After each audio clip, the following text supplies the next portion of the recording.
बिस्मिल्लाहिर्रहमानिर्रहीम। अस्सलाम वालेकुम दोस्तों, मैं Reet Saleem. Welcome to my YouTube channel novel outside. कैसे हैं आप सब लोग जी? तो गाइस आज हमने न्यू एपिसोड रीड करनी है। I think so it's episode number 8। तो उससे पहले अगर आपने मेरे चैनल नॉवल आउटशाइट को सब्सक्राइब नहीं किया तो सब्सक्राइब कर दें और साथ में बेल आइकन भी प्रेस कर दें ताकि हर आने वाली वीडियो आपको मिलती रहे। और वीडियो को लाइक शेयर कमेंट करना मत भूलें। और आज मैं बड़ी खुश हूँ। तो पहले रीज़न ऑफ हैप्पीनेस बताया जाए। आज मुझे मेरी बर्थडे का एडवांस गिफ्ट मिल गया जो कि रीच की तरफ से आया है। रुको मैं दिखाती हूँ आपको। वैसे मैं आपको ना दिखाती हूँ, रुक जाए। अल्हम्दुलिल्लाह, ये देखिए जी, ये गिफ्ट आया मेरे लिए। ये 2 बुक्स आई हैं, यार यारों से जुदा होना, जुदा रूह है यार, रीत शाह का। ये मेरा गिफ्ट आया और साथ में ये की चेन भी निकला। तो की चेन भी है, ये मेरा गिफ्ट है और ये मेरे most most most favourite gift है। तो मुझे तो ये बड़ा पसंद आया। बहुत ज़्यादा बात है, मैंने अभी तक रीड नहीं किया, लेकिन मैं इसको काफ़ी देर लेके बैठी ही रही हूँ। तो रीड इस वजह से नहीं कर सकी, मेहमान आए हुए हैं, वो जैसे ही जाते हैं जैसे टाइम लगा तो इंशाल्लाह मैं करनी हूँ। वैसे भी बच्चे भी आए हुए हैं, बच्चों का थोड़ा सा है मुझे कि ट्रस्ट इश्यूज, बच्चे फाड़ भी सकते हैं, इसलिए मैंने इसको दोबारा पैक करके संभाल के रख दिया। चले अब नावल के एपिसोड रीड करते हैं। आसिया ने आरफीन और हीरा को जरमील के दरवाजे पर खड़े देखा तो हैरान हुए बगैर ना रह सकी। खैरियत, तुम दोनों यहाँ इस तरह क्यों खड़े हुए? पहले आप बताएं, आप कहाँ जा रही हैं? हीरा ने आसिया के हाथ में सूप देखा था। मैं जरमील को सूप पिलाने जा रही हूँ, इसके बाद दवा भी देनी है। तो फिर तो बड़ी मामी आप ये जहमत मत करें। आरफीन के चेहरे पर बड़ी शरीर मुस्कुराहट थी जो आसिया समझी नहीं थी। वो क्यों? वो इसलिए कि अंदर ये काम आपकी बहू साहिबा अंजाम दे रही है। कौन? याले? इनकी कैफियत हैरत और खुशी से मिली जुली थी। जी हाँ, याले। अरे ये तो बहुत खुशी की बात है। इनकी खुशी देखने से ताल्लुक़ रखती थी। एक सुकून सा इनके चेहरे पर आ गया। तुम? जरमील ने हट पर आंखों से बाजू हटाया था। वहाँ याले को खड़े देखा तो अंदर बाहर एक लावा सा बहने लगा। तुम्हारी हिम्मत भी कैसी हुई मेरे बेडरूम में आने की, वो भी मेरे सामने? निकल जाओ यहाँ से, दूर हो जाओ मेरी नज़रों के सामने से, वरना मैं तुम्हें जान से मार दूंगा। जरमील पूरी ताकत से दहाड़ा था और इसकी धाड़ और गुस्से पर याले पूरी जान से कपकपा के रह गई। दिल अंदर से पूरी तरह सहम कर रह गया। हाथों की कपकपाहट की वजह से हाथ से ट्रे कारपेट पर गिर के सूर कारपेट पर फैल गया था। सबज आंखें आंसू से भरने लगी। डर खौफ में पूरी तरह घिरी डुबडुबाई आंखों से जरमील को देख रही थी, मगर इसे इस वक्त हिम्मत से काम लेना था। जरमील को किसी भी सूरत में लाना था। वो मैं आपके shut up, just shut up. एक लफ्ज़ भी मजीद का तो तुम्हारी ज़ुबान खींच लूँगा। ना तो मुझे तुम्हारी आवाज़ सुनने का शौक है और ना ही तुम्हारी शक्ल देखने की आरज़ू है। और इससे पहले कि मैं गुस्से में कुछ कर दूँ, फ़ौरन मेरे कमरे से दफ़ा हो जाओ। वो फिर ज़ोर से चीखा था। बाहर खड़ी आसिया सब सुन रही थी। इनसे मजीद रहा नहीं गया, इसलिए वो अंदर जाने लगी कि आरफीन रास्ते में हायल हो गया। आसिया ने सवाली नज़रों से आरफीन को देखा। मत जाए आप जरमील, बहुत गुस्से में से। याले पर गुस्सा, अच्छी बात है, अपना सारा गुस्सा निकाल दे। दिल की जितनी भी भड़ास है वो निकल जाए, यही ठीक है। वो सब तो ठीक है आरफीन, मगर याले नाराज़ हो जाएगी, फिर नहीं आएगी वो यहाँ। जरमील को समझना होगा, इन्हें याले की फ़िक्र होगी। नहीं पड़ी मामी, इस बार याले नाराज़ नहीं होगी, क्योंकि इस बार वो गलती पर है। इसको जरमील के जा रहना गुस्से का सामना करना पड़ेगा। वो सब सुनना पड़ेगा जो जरमील कहेगा। आसिया आरफी ने आसिया को समझाया था, जिससे हीरा भी राज़ी थी। जरमील आप प्लीज़ मेरी बात तो सुन ले। मैं कोई बात नहीं सुननी मुझे तुम्हारी। जो कहना सुनना था वो हो गया, अब सब कुछ ख़त्म हो गया हमारे बीच। ये नाम नेहाद रिश्ता तो मैं कभी नहीं तोड़ूंगा, मगर अब ज़िंदगी भर तुम्हारी शक्ल भी नहीं देखूंगा। चली जाओ यहाँ से, मुझे तुम्हारी शक्ल, तुम्हारे वजूद से नफरत हो रही है। और इससे पहले कि मैं तुम्हें धक्के देकर यहाँ से निकाल दूँ, तुम खुद चली जाओ यहाँ से। जरमील पर मुश्किल हिला तो सीने में झटके की वजह से बहुत ज़ोर का दर्द उठा था कि वो दोबारा इसे लेटना पड़ा। याले चली जाओ मेरी नज़रों के सामने से। किस कदर नफरत थी इसके लबो लहजे में, वो अंदर से टूटती चली गई। ये तो तय था कोई इसे माफ़ नहीं करेगा। इसकी तकलीफ़ इसकी वजह से बढ़ने लगी थी। जरमील की सुरमई आंखों से निकलते हुए शोलों ने इसे झुलसा के रख दिया। ये तो तय था कि वो इसे माफ़ नहीं करेगा। इसकी तकलीफ़ इसकी वजह से बढ़ने लगी थी। जरमील की सुरमई आंखों से निकलते हुए शोलों ने इसे झुलसा के रख दिया। वो रेजा रेजा हो गई। मुंह पर हाथ रखे वो अपनी सिसकियों को दबाती तेज़ी से कमरे से भागी। याले, हीरा ने दुख से इसे पुकारा था। याले ने ऊपर नज़र उठा के देखा। इन नज़रों में जाने क्या था कि हीरा को अपनी नज़र झुकानी पड़ी और फिर वो रुकी नहीं, तेज़ी से बगैर किसी को देखे ऊपर की सिमत भागती चली गई। बस होगी तुम दोनों की तसल्ली? अगर मैं अंदर चली जाती तो इस वक्त ये नौयत ना होती। आसिया ने गुस्से से आरफीन और हीरा को देखा। वो दोनों अपनी जगह शर्मिंदा हो गए। शायद आसिया ठीक बोल रही थी। नहीं, याले की हालत पर तरस आने लगा। कितनी मुश्किल से वो मानी होगी नीचे आने को तैयार हुई है। याले ने भी तो 2 साल इतनी तकलीफें, इतनी अजियतें बर्दाश्त किया, वो हम भला कैसे नज़रअंदाज कर सकते हैं? बहुत अफसोस की बात है। जरमील को इस तरह नहीं करना चाहिए था। मैं अब चुप नहीं रहूँगी। आसिया ने हीरा को ट्रे थमाई और जरमील के कमरे के अंदर दाखिल होगी। जरमील, इन्होंने गुस्से में पुकारा था। जी मम्मी। जरमील ने आसिया के गुस्से में देखा तो समझ नहीं सका। वो नहीं जानता तो बाहर खड़ी इसकी सारी बातें सुन चुकी हैं। जरमील, तुमने अच्छा नहीं किया, इस तरह करते अपनी बीवी के साथ। सच जरमील, तुमने मुझे बहुत शर्मिंदा किया। जरमील ने एक सर्द सांस खींची थी। मम्मी मुझे माफ़ कर दीजिएगा, मगर मैं इस मौजू पर कोई बात नहीं करना चाहता। क्यों क्यों नहीं करना चाहते? हम किसी गैर की नहीं, याले की तुम्हारी बीवी के बारे में बात कर रहे हैं जरमील। बीवी? किस कदर नफरत और हकारत थी इसके अंदाज में, इसके लबो लहजे में। क्या सी दंग रह गई। जरमील की सोच याले के लिए इतनी कड़वी और जहरीली हो सकती है, इनके तो वहम गुमान में भी नहीं था, मगर ये गलत था। हाँ, वही बीवी जो फिर से तख्लीक के अमर से गुजर रही है। आसिया ने इस पर गहरा तंज किया, जिसे किसी ऊंची जगह से पस्तियों में पटकाओ। याले माँ बनने वाली है, इस खबर पर खुश हो या अपनी बेबसी पर सोग मनाओ। कुदरत ने तोहफा भी दिया तो तब जब इसे इस चीज़ की शय की आरजू थी न तमन्ना। हालात ने जो रुख बदला था वो अभी तक इसी में उलझा हुआ था, फिर ये नई खबर। जरमील याले दूसरी बार माँ बनने वाली। पहली बार तो तुम नहीं थे और दूसरी बार हो भी तो इस बेचारी के साथ ये सलूक कर रहे हो। आसिया की सख्ती नरमी में नहीं बदली ने जरमील की हरकत बिल्कुल भी पसंद नहीं आई थी। बेचारी वो इस्तज़ाई आसिया से। मम्मी, आपकी इस बेचारी की बदौलत आज आपका बेटा यहाँ बिस्तर पर पट्टियों में जकड़ा पड़ा है। इसका आपको कोई एहसास नहीं। कितने दुख से इसने आसिया को देखा और यही दुख आसिया के 1000 टुकड़े कर गया। एहसास है बेटा, क्यों नहीं है, मगर मेरी जान, याले से जो कुछ भी हुआ वो अनजाने में हुआ। इसने इस वक्त जो समझा वो किया। हम इसे याले की नादानी भी तो गिरदान सकते हैं। सॉरी गाइस, फोन आ गया था। सॉरी मम्मी, आपको जो मानना समझना आप करें, मुझे इस पर कोई इतराज़ नहीं है, मगर अब मेरे दिल में, मेरे बेडरूम में आपकी बहू के लिए कोई जगह नहीं है। बदगुमानी और बेहिसी की जरमील आखिरी सरहदों पर था कि आसिया इसकी बेहिसी और बदगुमानी पर शॉक्ड होकर देखती रह गई थी। इतने बदगुमान हो तुम याले से? प्लीज़ मम्मी, मेरे सीने में बहुत शदीद तकलीफ हो रही है, मैं सोना चाहता हूँ। वो इस टॉपिक पर कोई बात नहीं करना चाहता था। आसिया ने भी फिलहाल ज़्यादा जोर देना बेहतर नहीं समझा और किसी और वक्त के लिए समझाने के सोचकर वापस मोड़ गई। मम्मी, जरमील ने हौले से पुकारा। आसिया वापस पलटी कि इसके दिल में हल्की सी खुशफहमी ने घर कर लिया। हाँ बोलो जरमील, प्लीज़ आप ज़रा ये कारपेट साफ़ करवा दीजिए, आपकी बेवकूफ़ बहू सारा यहीं गिरा के चली गई है। जरमील ने इनकी खुशफहमी पर पानी फेर दिया। ऑल राइट, बल्कि तुम यूँ करो, दूसरे बेडरूम में कुछ दिनों के लिए शिफ्ट हो जाओ। मैं तुम्हारे बेडरूम का furniture, colour screen, curtain, carpet सब चेंज करवा दूंगी। मैं आरफिन से कह देती हूँ, वो तुम्हें उठाने में मदद कर देंगे। लबो लहजा बिल्कुल रूखा फीका सा था। जरमील ने नोट तो किया मगर कुछ नहीं कहा, सिर्फ खामोशी से इनका चेहरा देखा। वो जानता था कि इसकी माँ का दिल दुख है, मगर वो मजबूर था। अपने दिल के हाथों वो इस बार बिल्कुल पत्थर बन गया था। तू 2 साल से छड़ के चला गया तो तेरे हाल एक बारी हुई है, तो तू ना दिल तेरा पत्थर बन गया और फिटे मुँह तेरे दिल ते। ओके, जैसा आप बेहतर समझे। बस इतना कहकर वो आंखें मूंद गई। आसिया ने दुख भरी नजरों से अपने जिगर गोशे को देखा, फिर वो रुकी नहीं, बाहर निकल गई। सुरमई कांच पर वो रोता हुआ मुर्दा सा अक्स उभरा। जरमील ने झट से आंखें वाकी। नहीं याले, मैं तुम्हें माफ़ नहीं करूँगा, शायद कभी नहीं। खुद से बोलता हुआ एक बार फिर आंखें मूंद गया, मगर इस चेहरे से फिर भी पीछा नहीं छुड़ा सका। याले मुंह पर हाथ रखे बिलकती सिसकती अपने बेडरूम में जा बंद हुई। नजमा तो किचन में रात के खाने की तैयारी करने जा रही थी। याले को इस तरह रोते बिलकते भागते हुए देखा तो अपना सारा काम छोड़े अपने दिल पर हाथ रखे इसके रूम में आई थी। याले अपने बेड पर बैठी चला दोनों हाथों में छुपा बिलक बिलक कर हिचकियों से ज़ारो कतार हो रही थी। नजमा का दिल बेटी के इस तरह बिलकने पर फटी तो पड़ा था। वो तेजी से इसके पास बैठी।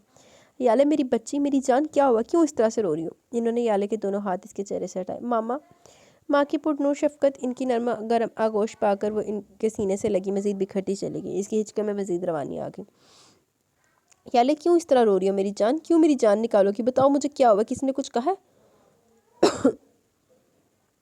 बताओ याले, वरना मेरा दिल तुम्हारे गम में फट जाएगा। नजमा ने ज़बरदस्ती से खुद से अलग किया और इसका भीगा चेहरा अपने दुपट्टे से खुश किया। अंदर आते अरशद के कदम वहीं ठिठक गए थे। मामा, जरमील ने मुझे अपने बेडरूम से बेइज्जत करके निकाल दिया। वो एक बार फिर पूरी तरह रो दी। नजमा ने कुछ नहीं कहा, अपने डूबते दिल को संभाला और खामोशी से याले को देखा। ये तो होना ही था, जरमील का रद्द-ए-अमल याले के अमल पर ही था। तो जान, तुमने भी तो जरमील के साथ कुछ अच्छा नहीं किया ना? नजमा ने नरमी से याले का चेहरा अपने दुपट्टे से खुश किया। याले खामोश, एक लफ्ज़ भी नहीं कहा, या शायद इसके पास बोलने के लिए कोई लफ्ज़ ही नहीं था। जरमील की हालत की जिम्मेदार वही तो थी। आज जिस तकलीफ में वो बिस्तर पर पड़ा था, मौत के मुंह से वापस आया था, सिर्फ और सिर्फ इसकी वजह वही तो था। अच्छा एक बात बताओ मुझे, तुमने जरमील की बात ना मानकर अरशद की बात क्यों मानी? क्योंकि तुम जबकि अच्छी तरह से जानती हो कि तुम और जरमील एक दूसरे के बगैर नहीं रह सकते हो, और इस पर तुम एक बार फिर जरमील के बच्चे की माँ बनने वाली हो। इस्लामाबाद में एक साथ होटल में एक ही बेडरूम में रुकना, और फिर यहाँ भी जरमील का तुम्हारे बेडरूम में रात गुजारना। फिर भी तुमने कहा कि तुम इससे तलाक लेना चाहती हो। ये सब क्या है याले? मुझे समझाओ, किसे धोखा दे रही हो तुम? याले अपना रोना भूलकर बड़ी हैरानगी भरी नज़रों से जंजमा को देख रही थी। वो तो इस खुशफहमी या गलतफहमी में जिंदा थी कि इसकी माँ से सब छुपा हुआ, मगर वो गलत थी। नजमा से कुछ छुपा हुआ नहीं था। वो तो इसकी रग रग से वाकिफ़ थी, इसके हर रंग को जानती और पहचानती थी। और कुछ यही हाल पीछे खड़े अरशद का भी था। वो भी हक तक ही तो रह गया। वो इतना बेवकूफ़, इतना जालिम कि अपनी इकलौती बहन की खुशी को जाने बगैर इस पर ज़बरदस्ती अपना फैसला मुसल्लत कर रहा था। तू है ही लानती चवल। कितना बड़ा नुकसान करने चला था वो, और जल्दबाजी या जज्बात में जरमील खुदा न ख्वास्ता इतना बड़ा कदम उठा देता। इसके ज़बरदस्ती कहने पे आकर क्या बाद में इसकी भरपाई होती? इसकी बहन जिंदा रहती? नहीं। अरशद का रमा रमा कांप उठा था। अपनी सोच पर नजमा ने से हैरत भरी सबज आंखों में झांका। तुम्हारे रवैये, अंदाज़ो त्वार में बदलाव मैंने इसी दिन नोट कर लिया था जब तुम इस्लामाबाद से वापस आई थी। मैं जानती थी कि तुमने जरमील को माफ़ कर दिया, इसके साथ रहना चाहती हो, सब कुछ भुलाने, हाँ, सब कुछ भुला के, और ये भी जानती हो कि जरमील तुमसे हद दर्जा मोहब्बत करता है, बेइंतहा चाहता है। मगर आज वो जिस हालत में, जितनी अजियत और तकलीफ़ में, इसकी जिम्मेदारी, इसकी वजह भी तुम हो। क्यों याले? क्यों किया बेटा तुमने ज़रमील के साथ ऐसा? तुम्हें कुछ इल्म है आसिया भाभी पर अपने इकलौते लगते जिगर को ऐसी हालत में देखकर क्या गुजर रही होगी? इनका दिल कितने टुकड़ों में खून के आंसू रो रहा होगा। यानी ये तो आसिया भाभी की आला ज़र्फ़ी का सबूत है कि इन्होंने तुम्हें कुछ कहना तो दरकिनार तिरछी नज़रों से देखा भी नहीं, वरना जिस माँ का बेटा ऐसे किसी सहारे का मोहताज हो जाए, क्या वो माँ इसको छोड़ देगी जो इसका जिम्मेदार है? आज नजमा को अपने दिल की भड़ास निकालने का मौका मिल गया, मगर इनके लबो लहजे में कहीं कोई सख्ती कड़वाहट गुस्सा नहीं था। इनके अंदाज में नरमाहट थी, समझाने का तरीका था जो याले बगैर कुछ बोले पलक झपकाप के खामोशी से सुन रही थी, बल्कि अंदर ही अंदर एक पछतावा मारे दे रहा था, एक रोग था जो उसकी नस नस को घुलाने लगा था। इन दोनों के पीछे खड़ा अरशद, वो भी तो शर्मिंदा था, पछतावा था जिसे गहरी खाई के अंदर ही अंदर फेंकता जा रहा था। जब तू तो डेगी जा जाके खाई दे विच। नजमा ने याले की खामोशी को बगौर देखा। क्या वह खामोश क्यों होगी तुम? अगर ये सोच रहे हो कि अभी कुछ देर पहले ज़मीन ने जो तुम्हारे साथ किया वो जुल्म है, तुम्हारे साथ ज्यादती है, नाइंसाफ़ी, तो मेरी जान ये इसी का रद्द अमल है जो अमल तुम्हारी तरफ से हुआ। सब पे बीच तुमने ज़मील को ठुकरा दिया, इसकी मोहब्बत को गाली दी, इसकी बेइज्जती की है। ये तो मैं तो वजह जानना चाहती हूँ कि तुमने ऐसा क्यों किया, क्यों धोखा दिया, क्यों बीच मंधार में तनहा अकेला छोड़ दिया, क्यों याले? नजमा ने आहिस्ती से पूछते हुए इसके रुखसार पर हाथ रखा था। याले ने इनका हाथ थाम लिया, दो आंसू सब्ज आंखों से टूट कर रुखसार पर बिखरते चले गए। मामा, मैं अरशद भाई का मान नहीं तोड़ना चाहती थी। मैं अरशद भाई को बहुत चाहती हूँ। इन्होंने मुझे जब संभाला जब मैं खुद को मारने लगी थी, जब मैं खुद से नाउमीद हो गई थी, ज़िंदगी से बेजार हो गई थी, जीने की उमंग ख़त्म हो गई थी, खुद को ख़त्म करने की धुन में इतनी आगे निकल गई थी कि अपने आने वाले बच्चे का भी नहीं सोच रही थी। कोई रिश्ता याद नहीं रहा था अपने चाहने वाले का। इनकी पुरखलूस मोहब्बत को फरामोश कर दिया, मगर किसने मुझे संभाला, सहारा दिया? सिर्फ मेरे भाई ने, अरशद भाई ने। तो मामा आप ही बताइए, मैं इनका कहा कैसे टाल देती, कैसे इनका हाथ छुड़ा के ज़मील का हाथ पकड़ के चल देती, कैसे अरशद भाई को हारता हुआ देख सकती थी? मेरी ज़िंदगी चाहे आगे कुछ भी रहे, मगर अरशद भाई को ज़मील के आगे झुका हुआ नहीं देख सकती। मैं जानती हूँ मैं ज़मील से और ज़मील मुझसे बहुत मोहब्बत करते हैं, मगर ये मोहब्बत अरशद भाई की मोहब्बत के आगे बहुत छोटी पड़ गई थी मामा, बहुत छोटी। याले की आंखों से बददस्तूर मोती बह रहे थे, वो आज लग रहा था जैसे याले की आंखों से बददस्तूर मोती बह रहे थे, वो आज लग रहा था अपना सब कुछ हार गई, अपनी मोहब्बत, चाहत, सब कुछ गंवा के बैठी है। वो एक जिंदा लाश बन के अपनी ज़िंदगी गुजारने का फैसला कर चुकी थी। और नजमा, वो तो हैरान थी कि शायद लफ्ज़ हैरान भी इनके लिए छोटा लग रहा था। याले इतनी गहरी में इनकी चुलबुली नटखट से चंचल बेटी, इनकी आंखों की ठंडक, दिल का सुकून अंदर से इस कदर गहरी है जिसकी ज़िंदगी खाली कोरे कागज़ की तरह। वो ये जानती है कि इसकी ज़िंदगी तबाह बर्बाद हो रही है, मगर हर फिक्र से आज़ाद सिर्फ एक मोहब्बत के बारे में सोचे जो अरशद को दुख नहीं देना चाहती। अरशद की आंखें नमी से भरने लगी थी। याले की सोच, इसकी बातों ने इसका दिल फाड़ दिया। कल जो बच्ची जिसे इसने अपनी गोद में खिलाया था, अपने कंधे पर बिठाकर घुमाया था, इसकी छोटी छोटी शरारतों पर खुश होता, इसकी हर ख्वाहिश फरमाइश पूरी करता, आज वो छोटी सी प्यारी सी बहन इतनी बड़ी होगी जो अपने भाई से हर दुख सुख हर बात शेयर करती थी। आज वो इतनी बड़ी बात अपने दिल में छुपाए फिर थी, इस तक से शेयर नहीं की कि अपनी ज़िंदगी बर्बाद करने पर तुली थी, अपनी खुशियाँ सब तबाह कर रही थी, तो सिर्फ इसकी वजह से। कितना गिर गया था वो अपनी नज़रों में कि खुद से निगाह मिलाने की काफ़ी हिम्मत भी नहीं हुई थी। याले ने रोती भी सबज आंखों को ऊपर की दूसरी सिमत उठाया तो आंखें जैसे पथरा के रह गई, होंठ सिल गए थे। अनजाने में वो ज़मील से मोहब्बत का इंकशाफ तो कर गई थी, जो यकीनन अरशद ने सुन लिया होगा। अरशद भाई, याले के बिना आवाज़ में इसका नाम पुकारने पर नजमा ने पलट कर पीछे देखा। अरशद ने खामोश नज़र नजमा पर, फिर याले पर डाली और आराम से चलता हुआ इसके पास आ रुका और नहायत जिम्मेदारी और शफकत से इसके सर पर हाथ फेरा। आज लग रहा है कि मेरी छोटी सी प्यारी सी बहन बहुत ऊंचाई पर खड़ी है, मैं इतनी पस्ती में कि अपना वजूद नज़र ही नहीं आ रहा, मैं बहुत छोटा हूँ। मेरी बहन, मेरी सोच तुम्हारी सोच के आगे नहायत ही सती है, जो सिर्फ अपना मफाद हासिल करने के लिए अपनी बहन की खुशी नहीं देख सका। इसके चेहरे के रंग, इसके आंखों की कोस कज़ा फरामोश कर गया।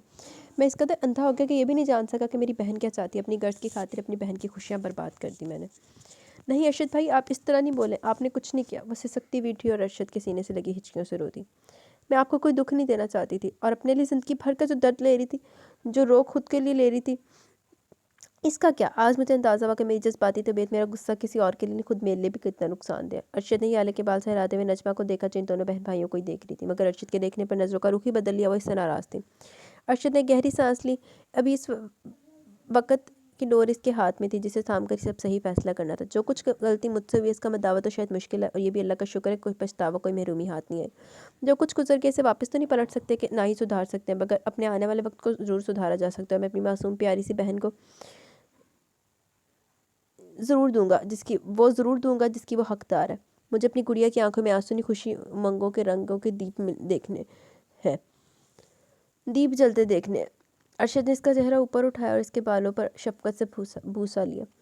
नजमा ने एक सरसरी सी निगाह इन पर डाली और वहाँ से खड़ी हो गई थी, और फिर बगैर कुछ कहे वहीं से हटती चली गई। इन्हें तो ये समझ आ गया था कि अरशद अपनी जज्बाती गलतियों पर पशेमान है, अफसोस कर रहा है, मगर ये भी वो अपनी गलतियों का इजाला ज़रूर करेगा। याले को इसकी हंसती मुस्कुराती ज़िंदगी ज़रूर देगा, मगर वो शायद अभी भी अपनी ज़िंदगी के बारे में नहीं सोच रहा था, सिमरन को नहीं सोच रहा था, शायद इसलिए कि वो इसे वक्त चाहिए।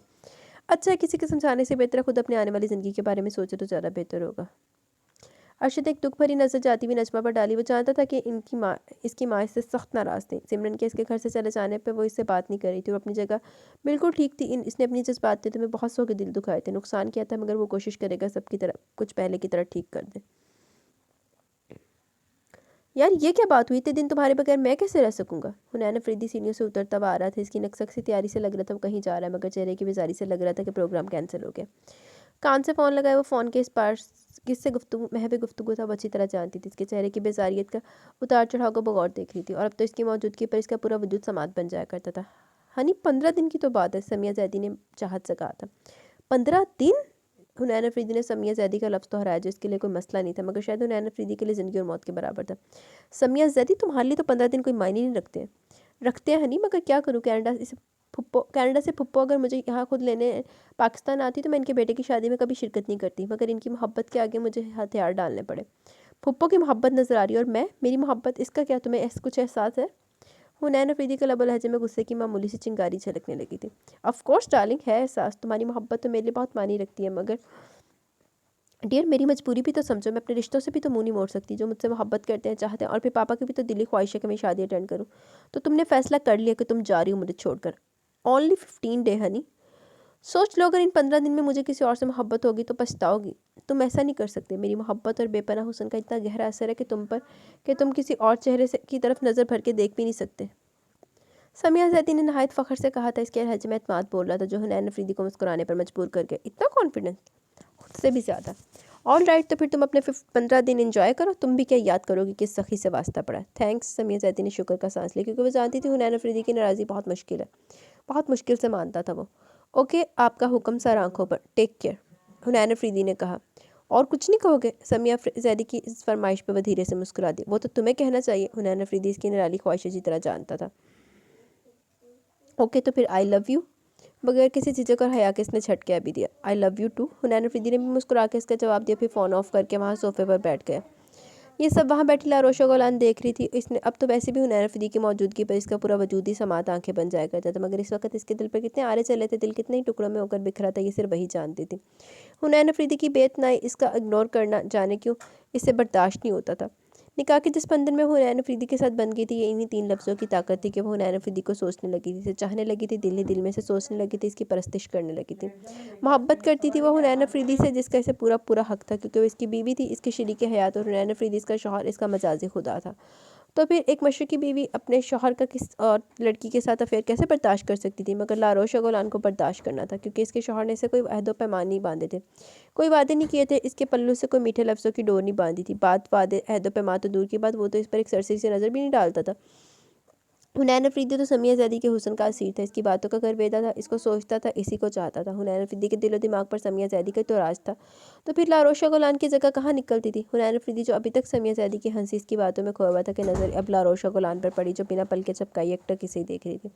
हुनैन अफरीदी ने आगे बढ़कर इसकी सोचती आंखों के आगे चुटकी बजाई। मोहतरमा, ये आप कहाँ खोई हुई है? लारोशा गोलान बुरी तरह चौंक कर रह गई, बहुत बल्कि हफीफ सी नज़र चुरा गई। लारोशा गोलान बुरी तरह चौंक कर रहेगी, बल्कि खफीफ नज़र चुरा गई। इसका हुनैन अफरीदी ने कोई नोटिस नहीं लिया, बल्कि इसकी नज़र इस टेबल पर पड़ी जहाँ से खुशबू आ रही थी। टेबल पर ट्रे में ginger burger, French fries, ketchup, mayonnaise के साथ कोल्ड ड्रिंक रखी हुई थी। वो तो वैसे ही खाने पीने का बेहद दर्जा शौकीन था, और इस वक्त तो भूख भी बहुत ज़बरदस्त लगी हुई थी। आज रात का डिनर का प्लान समिया जैदी के साथ था, जो कि कैंसिल हो गया था। हुनैन अफरीदी ने बगैर लारोशा गोलान की फीलिंग महसूस किए वो ट्रे अपने आगे कर ली। ये तुमने बनाया या रेडीमेड मंगवाया? इसने ट्रे में से एक फ्रेंच फ्राइज उठा के मुंह में रखी और जिंगर बर्गर उठा के खाना भी शुरू कर दिया। कोई 10 मिनट में वो हर चीज़ से इंसाफ कर चुका था। मैंने हर रेस्टोरेंट में बीफ, जिंगर और भी मुख्तलिफ किस्म के बर्गर्स खाए हैं, मगर इसका जायका सबसे अलग और मज़ेदार भी। तुमने कहाँ से मंगवाई है? हुनैन अफरीदी अपनी उंगली चाटने लगा था। लारोशा गोलान हैरत से ट्रे देखने लगी। तुमने बताया नहीं, कहाँ से मंगवाया? हुनैन अफरीदी ने इसकी हैरत को कोई अहमियत नहीं दी। जी, ये मैंने खुद बनाया, लारोशा गोलान ने आहिस्तगी से कहा। चल भाई, तेरे पल्ले पे आ गया, हुनैन भी बना के देना पैना। यकीनन बनाया होगा, हुनैन अफरीदी ने पुर यकीन लहजे में कहा। वो तो पहले भी कोयटा में इसके हाथ के खाने का जायका चख चुका था। एक काम कर दो कि क्या? जी कहिए। ऐसे ही एक और बर्गर बना दो, सच्ची बहुत भूख लगी, और एक बर्गर से तो वैसे भी मेरा गुजारा नहीं होता है। हुनैन अफरीदी ने बिना झिझक के फरमाइश की थी। लारोशा गोलान ने खामोशी से इसकी फरमाइश सुनी थी। हुनैन अफरीदी ने भी इसकी खामोशी को नोट किया। क्या वो मैंने कुछ गलत कर दिया? जी नहीं तो फिर जाओ जल्दी से एक और बर्गर बना के लाओ, और साथ केचप ज़रूर लाना, इसके बगैर फ्रेंच फ्राइज खाने का मज़ा नहीं आता। हुनैन अफरीदी ने रिमोट उठा लिया था। मैं बना के लाती हूँ। हुनैन अफरीदी ने वो अपनी जगह से खड़ी होगी। दिल भी कितना खुश फहम हो जाता है इन चंद लम्हों की कुर्बत में। वो समिया ज़ैदी को भूल ही गई और हुनैन अफरीदी का खुद से मुखातिब होना खुश फहमी के नए दरवार करता चला गया। बगारत ने बड़ी भुख दी वरा तो बुला रहे तेन होर कोई गल नहीं है।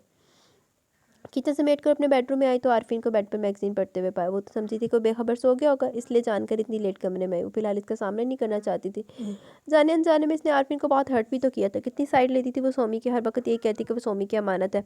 हालांकि दिल के किसी कोने में इसके बिछड़ने का रोग भी था, मगर इसने खुद को समझा लिया था और अपने दिल पर पत्थर रख लिया था। फैसला कर लिया था वो हमेशा के लिए वापस लंदन चली जाएगी। आरफीन जिंदगी भर के लिए इसके दिल में जिंदा रहेगा, एक दर्द बनकर वो इसको पूछती रहेगी, सोचती रहेगी। मगर अब जो हुआ था इसका दिल कबूल नहीं कर पा रहा था। इस हकीकत को तस्लीम नहीं कर पा रही थी कि आरफीन कोई ख्वाब नहीं, इसका एक जिंदा हकीकत, उम्र भर के लिए इसका साथ, इसका नाम इसके साथ जुड़ा रहेगा। मगर इसे थोड़ा वक्त चाहिए आरफीन को मानने के लिए। वो इन्हीं गहरी लामताही सोचों में घिरी थी कि खबर ही नहीं हुई कब आरफीन चलता हुआ इसके नज़दीक आ ठहरा। क्या सोच रही हो जाने आरफीन?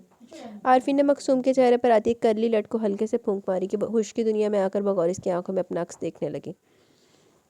इन आंखों में क्या कुछ नहीं था, मोहब्बत थी, अपनायत, तहफ़्फ़ुज़ था, मान था, चाहत का उमड़ता एक ठाठे मारता समंदर था, एक एहसास, एक जज्बा, हमदर्दी थी, एक हकीकत थी, एक वादा था, अहद था कि वह ज़िंदगी भर इसके दिल के ऐवानों पर राज करेगी, इसकी हर सांस पर हुक्मरानी करेगी। मकसूम था देर इन जज्बे लुटाती निगाहों में देख सकती थी और झैम कर निगाहें झुका ली, बल्कि झिझक कर वहाँ से हटने लगी कि आरफीन ने इसकी कलाई थाम ली और वो वापस पलटी थी और नज़र अपनी नाजुक कलाई पर पड़ी जो आरफीन की मजबूत हथेली में कैद थी। आरफीन ने एक झटके से इसकी नाजुक कलाई खींची थी। वो इस आफ्ताब के लिए कतई तौर पर तैयार नहीं थी और खींचती हुई इस कसरती मजबूत वजूद का हिस्सा बनी थी। और कितना सताओगी, कितना मेरे सब्र का और इम्तिहान लोगी, बर्दाश्त का पैमाना भी लबरेज हो गया। मगर तुम तो सिर्फ दूर से देख रही हो, इतना जुल्म भी अच्छा नहीं होता। कुछ तो करो, फिक्र करो अपने इस दीवाने पर, कुछ तो रहम करो अपने दीवाने पर। आंखों में खुमार लिए वो इसके कानों में सरगोशी कर रहा था, इसके करली घने से बालों में चेहरा छुपाई इज़हार मोहब्बत कर रहा था, अपने जुनून की एक दास्तान सुना रहा था। ये भी नहीं देख और सुन रहा था कि मुकाबिल की हालत कैसी है। इसके बरक्स मकसूम की हालत गैर से गैरतर होती जा रही थी। वो खुद को छुड़ाने की हद दर्जा कोशिश कर रही थी, मगर आरफीन की बाहें इस कदर मजबूत थी कि इसकी मज़ाहमत नाकाम ही ठहरी थी। आरफीन प्लीज़ छोड़े मुझे, अब भी नहीं। आरफीन अभी नहीं। इस कदर ठंड में भी पूरी पसीने में शराबूर हो गई थी। नहीं मकसूम, मुझसे तुम्हारी और दूरी बर्दाश्त नहीं होती। मकसूम बड़ी मुश्किल से खुद को छुड़ा पाई तो आरफीन ने मकसूम की मरमरी कमर में हाथ डालकर इसे नहायत करीब तर कर लिया कि जो इंच भर का फासला था वो भी सिमट गया। आरफीन इन सियाह नैन कटोरे से गर्म सियाल बहने लगे। वो भी खुद को तैयार नहीं कर पा रही थी, समझा नहीं पा रही थी, शायद इसके हो जाने का यकीन नहीं कर पा रही थी। आरफीन ने इसके मोती की तरह बहते आंसू को देखकर पिघल गया, नहायत एहतियात से खुद से अलग किया था। इसका दिल बुरी तरह दुखा था। मकसूम, आरफीन ने इसके भीगे चेहरे को अपनी मजबूत हथेलियों के प्याले में भरा था। तुम अभी भी खुश नहीं हो? वो बात नहीं है, मगर मुझे खुशियाँ रास नहीं आती आरफीन। बहुत जल्दी मेरी खुशियों को किसी की नज़र खा जाती है और मुझे तो अब ये खुद भी यकीन नहीं हो पा रहा। आप एक हकीकत है या ख्वाब? आप मेरी ज़िंदगी का हिस्सा बन चुके हैं। इस हकीकत को यकीन में बदलने के लिए मुझे वक्त चाहिए। भीगी खनेरी पाट गिराए वो इशारे में इकरार मोहब्बत कर गई। वो इसके इस तरह इजहार मोहब्बत पर आरफीन को शादी मर्ग हो गया। तो मेरी जान, यकीन कर लो कि मैं कोई ख्वाब नहीं बल्कि एक खूबसूरत हकीकत हो, तुम्हारी इन खूबसूरत आंखों का सपना हो, तुम्हारे दिल और दिमाग का यकीन हो। मकसूम के चेहरे पर आई करली बालों की चंद लटों को इसने पुरशौक अंदाज में छेड़ा था।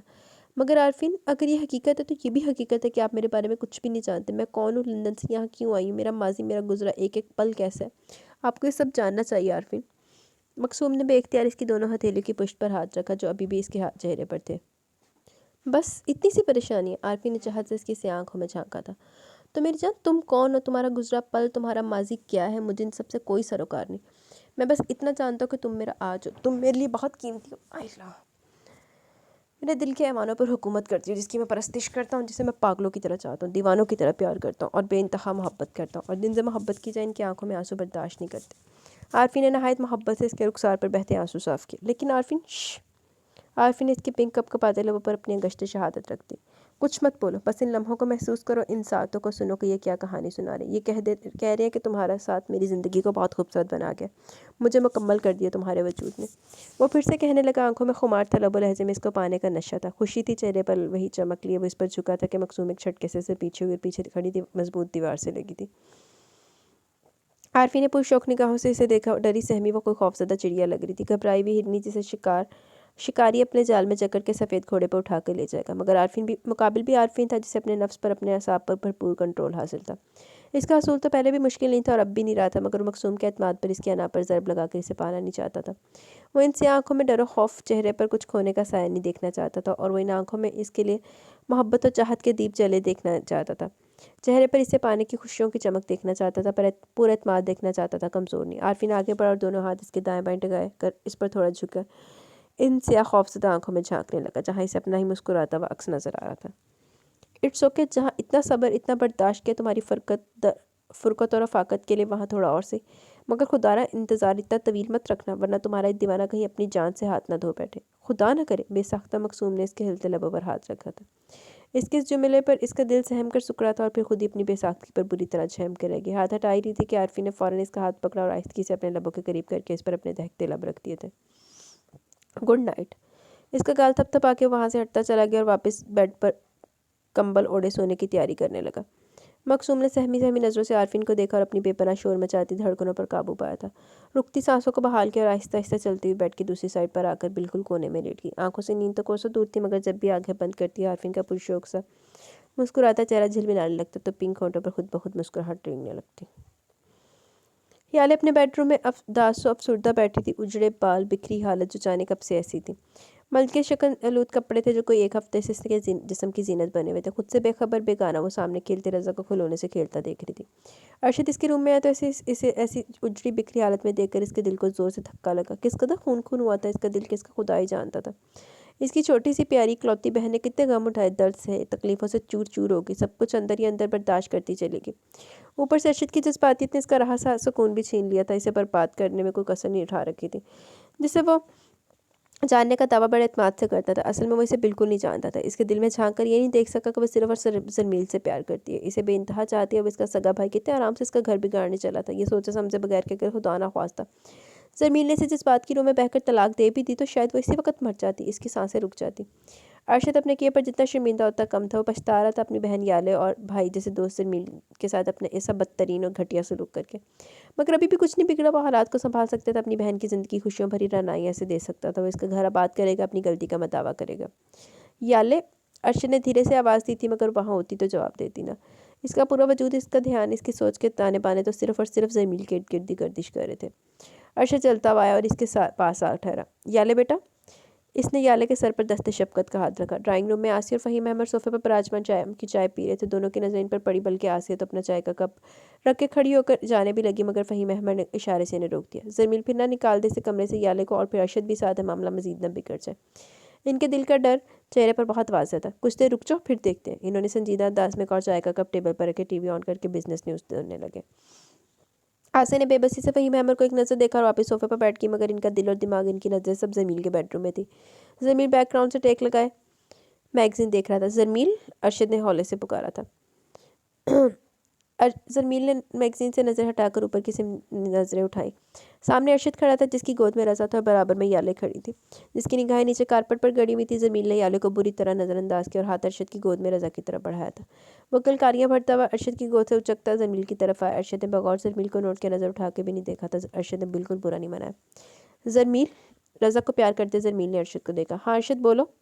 जरमील, मैं याले को यहाँ छोड़ने आया हूँ। जरमील ने खामोश निगाह अरशद पर डाली, फिर बराबर में खड़ी याले पर काम से नज़र डालने के बाद रज़ा से बात करने में मसरूफ़ हो गया, जैसे इससे ज़्यादा अहम काम इसकी ज़िंदगी का कोई है ही नहीं। और ना ये जरमील की खामोशी और मसरूफ़ियत अरशद को बहुत महसूस हुई थी, बल्कि अपनी गलती पर मज़ीद पशेमानी भी बहुत हुई। मगर अरशद ने अपनी सारी हिम्मतें मजतमा करके एक बार फिर पुकारा, जरमील। अरशद के लहजे में जाने ऐसी क्या बात थी कि रज़ा से बात करते जरमील ने इसे फिर नज़र उठा कर देखा। आहिस्ता से पूछा था। जरमील, अभी भी मुझसे नाराज़ हो? माफ़ नहीं करोगे मेरी बेवकूफ़ियों को? अरशद इसके पास ही बैठकर उसका पट्टियों में जकड़ा हाथ थाम लिया। नहीं यार, ऐसी कोई बात नहीं, अपने दिल में कोई बुरा ख्याल मत लाओ। जो हुआ सो हुआ, जो कुछ गुजर गया इस पर पछताना क्या। मेरे दिल में तुम्हारे लिए कोई नाराज़ी नहीं। जरमील ने मुस्कुरा के इसे देखा। इसके लबो लहजे की नरमाहट से साफ जाहिर था कि अरशद से कतई नाराज़ नहीं। और याले यहाँ रह सकती है? अरशद खुद को मुजरिम समझ रहा था। अभी भी एक दुख भरी नज़र इसने याले पर डालकर जरमील को देखा। जरमील ने याले पर एक सरसरी सी नज़र डाली। सरसरी सी नज़र में याले के उजड़े हुए हुलिये का जायज़ा ले लिया था। मुझे कोई इतराज़ नहीं। वो चाहता तो मना कर देता जैसे इस दिन अपने बेडरूम से निकाला था, आज और अभी भी निकल जाने को कह देता, मगर अर्शद जिस आस और उम्मीद से पूछ रहा था, बल्कि जिस अंदाज में जो इल्तिजा थी, सिर्फ इसी की खातिर वो मना नहीं कर सका था। थैंक्स जमील। अर्शद ने एक सुकून का सांस लिया, इसके चेहरे पर खुशी से दमकने लगी थी। थोड़ी सी याले की खुशी देने में वो कामयाब तो हुआ। इसने मुस्कुराकर जमील और फिर याले को देखा कि इसी असना में इसका मोबाइल बजने लगा। इसने अपनी जेब से मोबाइल निकाला, कोई अनजान नंबर था, इसने ओके करके कान से लगा लिया। व्हाट? कब? कहाँ? वहाँ से कुछ कहा कि अर्शद शॉक्ड रह गया। वो खड़ा हुआ था। मगर ये सब हुआ कैसे? इसके चेहरे पर दुख और अफसोस के साए थे। कहाँ है वो इस वक्त? आप कौन से अस्पताल से बात करें? लबो लहजे में परेशानी आवाज़ें थी। सिमरन उतनी नहीं कुछ हो गया? ओके, मैं अभी अस्पताल पहुंचता हूँ। नहीं नहीं, ज़्यादा टाइम नहीं लगेगा, मैं बस 10-15 मिनट में पहुंचता हूँ। अर्शद ने मोबाइल ऑफ करके जेब में डाला। इसकी परेशानी पर फिर अस्पताल के नाम पर जमील और याले तो देख ही इसी को रहे थे। अर्शद, सब खैरियत तो है? किसका फ़ोन था? कौन है अस्पताल में? अस्पताल से फ़ोन था मेरे वहाँ के डॉक्टर का। मेरे फ्रेंड हसन का बुरी तरह से एक्सीडेंट हुआ। अच्छा, फ्रेंड तो है, मैं क्या पता नहीं सिमरन लुढ़क गई। कंडीशन बहुत सीरियस है, मुझे वहाँ फ़ौरी पहुँचना है। अर्शद परेशानी के आलम में जाने लगा कि जरमील ने पीछे से आवाज़ दी थी। अर्शद ने पलट कर देखा। Drive carefully. अर्शद सिर्फ सर हिला के रह गया। अर्शद के जाने के बाद इसने एक निगाह गलत भी इस पर नहीं डाली, जैसे कोई बहुत बड़ा गुनाह सरजद हो जाएगा। फिर की मासूम मासूम शरारत और किलकारियों सुनने लगा। याले को जरमील के इस अंदाज पर इस पर तौर पर तकलीफ तो बहुत हुई, मगर क्या कर सकते हैं? ये तकलीफ, ये दर्द तो इसका अपना ही लिया हुआ था। बर्दाश्त करना पड़ेगा, ये सब सहना पड़ेगा। वो एक नज़र बाप बेटे पर डालकर वहाँ से हटी और सोफे पर जाकर बैठ गई, मगर फिर भी जरमील ने कोई तवज्जो न दी। चलो इतना ही बहुत है, फिलहाल इसने अपने बेडरूम में से जगह दे दी थी। आहो हुण हौले हौले सारा कुछ सैट होएगा। तू भी तो चंगी तरह पापड़ बेला के ते फिर ही माफ़ी दी सी। अब यही होने लगा था। हुनैन अफरीदी को लारोशा गोलान के हाथ का बर्गर क्या पसंद है। वो हर रोज़ लारोशा गोलान से नई नई डिशेस बनवाता। कभी बर्गर, कभी जिंगर बर्गर, पिज़्ज़ा, चाहे वो कौन सा भी हो, French fries, Italian food, Chinese food, शाम की चाय या कॉफ़ी, स्नैक्स, नूडल्स, मैकरोनी, तो इसे ज़रूर चाहिए होता था। कभी कभी तो लारोशा गोलान चिढ़ भी जाती और कभी खुशगवार हैरत भी होती। खुशफहमियों के एक नए जहान ने इसके दिल में घर करना शुरू कर दिया। वो सिर्फ खानदा मतलब ही आ, खानदा यार आ। वो शाम की चाय वगैरह पीकर घर से बाहर अपने दोस्तों के साथ गपशप करने निकल जाता। बेशक वो अपने दोस्तों के साथ होटलिंग करता, रात के कितने बजे वो घर आता, लारोशा गोलान को उठा के ज़रूर कुछ ना कुछ बनवा के खाता था, क्योंकि टीवी या नेट देखने के साथ इसे खाने का हद दर्जा शौक था। और लारोशा गोलान नींद की चोर इसके लिए नाज़मी बना के देती थी। बीबी जान बेखबर सो रही होती थी जब वो इसे उठाने आता था। लारोशा गोलान बहुत खुश रहने लगी थी। वो जानती थी इसकी तकलीफ और आजमाइशों के दिन बहुत जल्द अब ख़त्म हो जाएंगे, मगर कभी कभी इसे बहुत गुस्सा आता था और तकलीफ भी होती जब हुनैन अफरीदी समिया जैदी से फ़ोन पर इश्क और मोहब्बत की बातें करता, अहदों पर माँ की कस्में खाता, अपनी चाहत इस पर लुटाता, बुलंदी रातों की बातें करता। समी जरी से ऐसी खुली और बेबाक गुफ्तगू करता कभी शर्मा हया से कट कर रह जाती। इसे ये भी एहसास नहीं होता कि इसके साथ इसके सामने इसकी बीवी लारोशा गोलान मौजूद है। इसके दिल पर क्या गुजरेगी, मगर हुनैन अफरीदी ने तो पहले दिन से इसे बात पावर करवा दी तो अपनी ज़ुबान पर होंठों पर कुफल डाल ले। किसी को कुछ ना बताए वो बेचारी खामोश रही, मगर इसे ऐसा लगता था कि हवाओं का रुख बदल रहा है। लारोशा गोलान नहीं जानती थी वो बहुत बड़ी गलती पर है। इसकी सोचों के धारे उल्टी सिमत चलेंगे जो अभी वो देख नहीं पा रही। इस वक्त शाम के 6 बजे थे। हुनैन अफरीदी ऊपर से खूब नक्सक सा तैयार होकर खुद को परफ्यूम की बारिश में नहलाता नीचे आ रहा था। लारोशा गोलान मगरिब की नमाज़ पढ़कर बीबी जान के कमरे में जा रही थी कि तेज़ खुशबू के झोंके ने इसको अपनी लपेट में ले लिया। इसने नज़र उठा कर देखा। ब्लैक जीन्स पर रेड फिटिंग की टी शर्ट इसकी गोरी रंगत पर खूब खिल रही थी। वो डैशिंग और हैंडसम सा खूबसूरत सा हुनैन अफरीदी इसकी किस्मत था। कभी हुनैन अफरीदी ने इसकी पसंदीदगी की नज़र से नहीं देखा था। इससे प्यार के तो बोल नहीं बोले थे, मगर वो तो इसको अपने दिल का देवता वो तो अपने इसको अपने दिल का देवता मानती थी, इसकी परस्तिश करती थी। हुनैन अफरीदी इसकी आती जाती सांसों में महकता था। खुशबुओं की तरह वो इसके गिर्द हसार बन के रहता था। बेशक वो हुनैन अफरीदी से प्यार करती थी, बेइंतहा चाहती थी, मगर वो भी इसने अपने किसी रवैये से इस पर जाहिर नहीं किया। लेकिन इसका ईमान था, यकीन था कि हुनैन अफरीदी को हमारे रिश्ते का ज़रूर एहसास होगा। इसका शौहर इसकी तरफ पलटेगा। अल्लाह रब्बुल इज़्ज़त ने निकाह के 2 बोल में इतनी कशिश रखी है वो अपना होने का एहसास ज़रूर दिलाता। और लारोशा गोलान को इसी दिन का इंतज़ार था। समिया जैदी जैसी कितनी लड़कियाँ सिर्फ वक्त का ज़िया, ऐसी लड़कियों से प्यार नहीं सिर्फ फ्लर्ट किया जा सकता है। ये तुम कहाँ चले इतना बन संवर के? लारोशा गोलान इस कदर इसको देखने में मुनहमिक थी कि ये भी एहसास नहीं हुआ कब वहाँ ज़ुबारियाँ आई हैं। लारोशा गोलान बुरी तरह चौंकी थी, बल्कि अपनी नादानी पर शर्मिंदा भी हुई। अब ऐसे भी क्या दीवान के गिर्द गिर्द का होश ही न रहे। मम, आज मेरे फ्रेंड अरसल की बर्थडे है। हुनैन अफरीदी बगैर लारोशा गोलान पर नजर डाले ज़ुबारिया के गले का हार बना था। ज़रूर होगी, इसलिए तुम्हारी तैयारी को देखकर लगता है कि कमरे का क्या हाल किया होगा। ज़ुबारिया ने इसकी इतनी नक्सक तैयारी का ऊपर से नीचे तक जायज़ा लिया। वो एक्चुअली मुझे समझ नहीं आ रहा था कि क्या पहनूं, तो वो चेहरा नीचे के सर को जाने लगा, होंठों पर बड़ी शरीर मुस्कुराती। हनी, लारोश ने कोई 2 घंटे लगाकर तुम्हारा कमरा समेटा था। ज़ुबारिया ने हुनैन अफरीदी का हाथ अपने कंधे से हटाया था। अंदाज से नाराज़ी साफ जाहिर थी। तो लारोश दोबारा कर लेगी? इसने भी ठटाई से कहा। नहाई थी ढीठ हो हनी, ज़रा शर्म नहीं आ रही ना ये कहते हुए? ज़ुबारिया ने घूर के देखा। वहाँ खड़ी लारोशा गोलान ने भी इसकी ढटाई को खामोशी से देखा, फिर जुबारी को जो मसलसली से डांट रही थी, मगर वो भी हुनैन अफरीदी और ढीठों का सरदार। अस्सलाम वालेकुम गाइस। जुबारिया ने और हुनैन अफरीदी ने दोनों ने एक साथ दाखिली दरवाजे की सिम देखा। लारोशा गोलान भी पलटी थी, इस नए चेहरे को तकने लगी जिसकी तरफ हुनैन अफरीदी तेजी से भागा था। सुलजोक भैयू। हुनैन अफरीदी ने अपने बड़े भाई की सिम भागा तो सुलजोक अफरीदी ने अपने दोनों हाथ इससे गले लगाने के लिए फैला दिए, जिसमें वह समा गया। आने की खबर क्यों नहीं दी आपने? फिर तुम्हारे चेहरे पर ये खुशी कैसे देख पाता? इसलिए ब्रदर सरप्राइज ही रखा था। सुलजोक अफरीदी ने मुस्कुराते हुए अपने छोटे चहीते भाई को देखा, फिर दोनों एक दूसरे साथ जुबारी की सिम पड़े थे। कैसी है मामा आप? ठीक हो, तुम सुनाओ कैसे हो? जुबारिया ने मोहब्बत से अपने बहादुर फौजी बेटे को देखा, जिसकी मजबूत चौड़े वजूद पर फौजी वर्दी बहुत जच रही थी।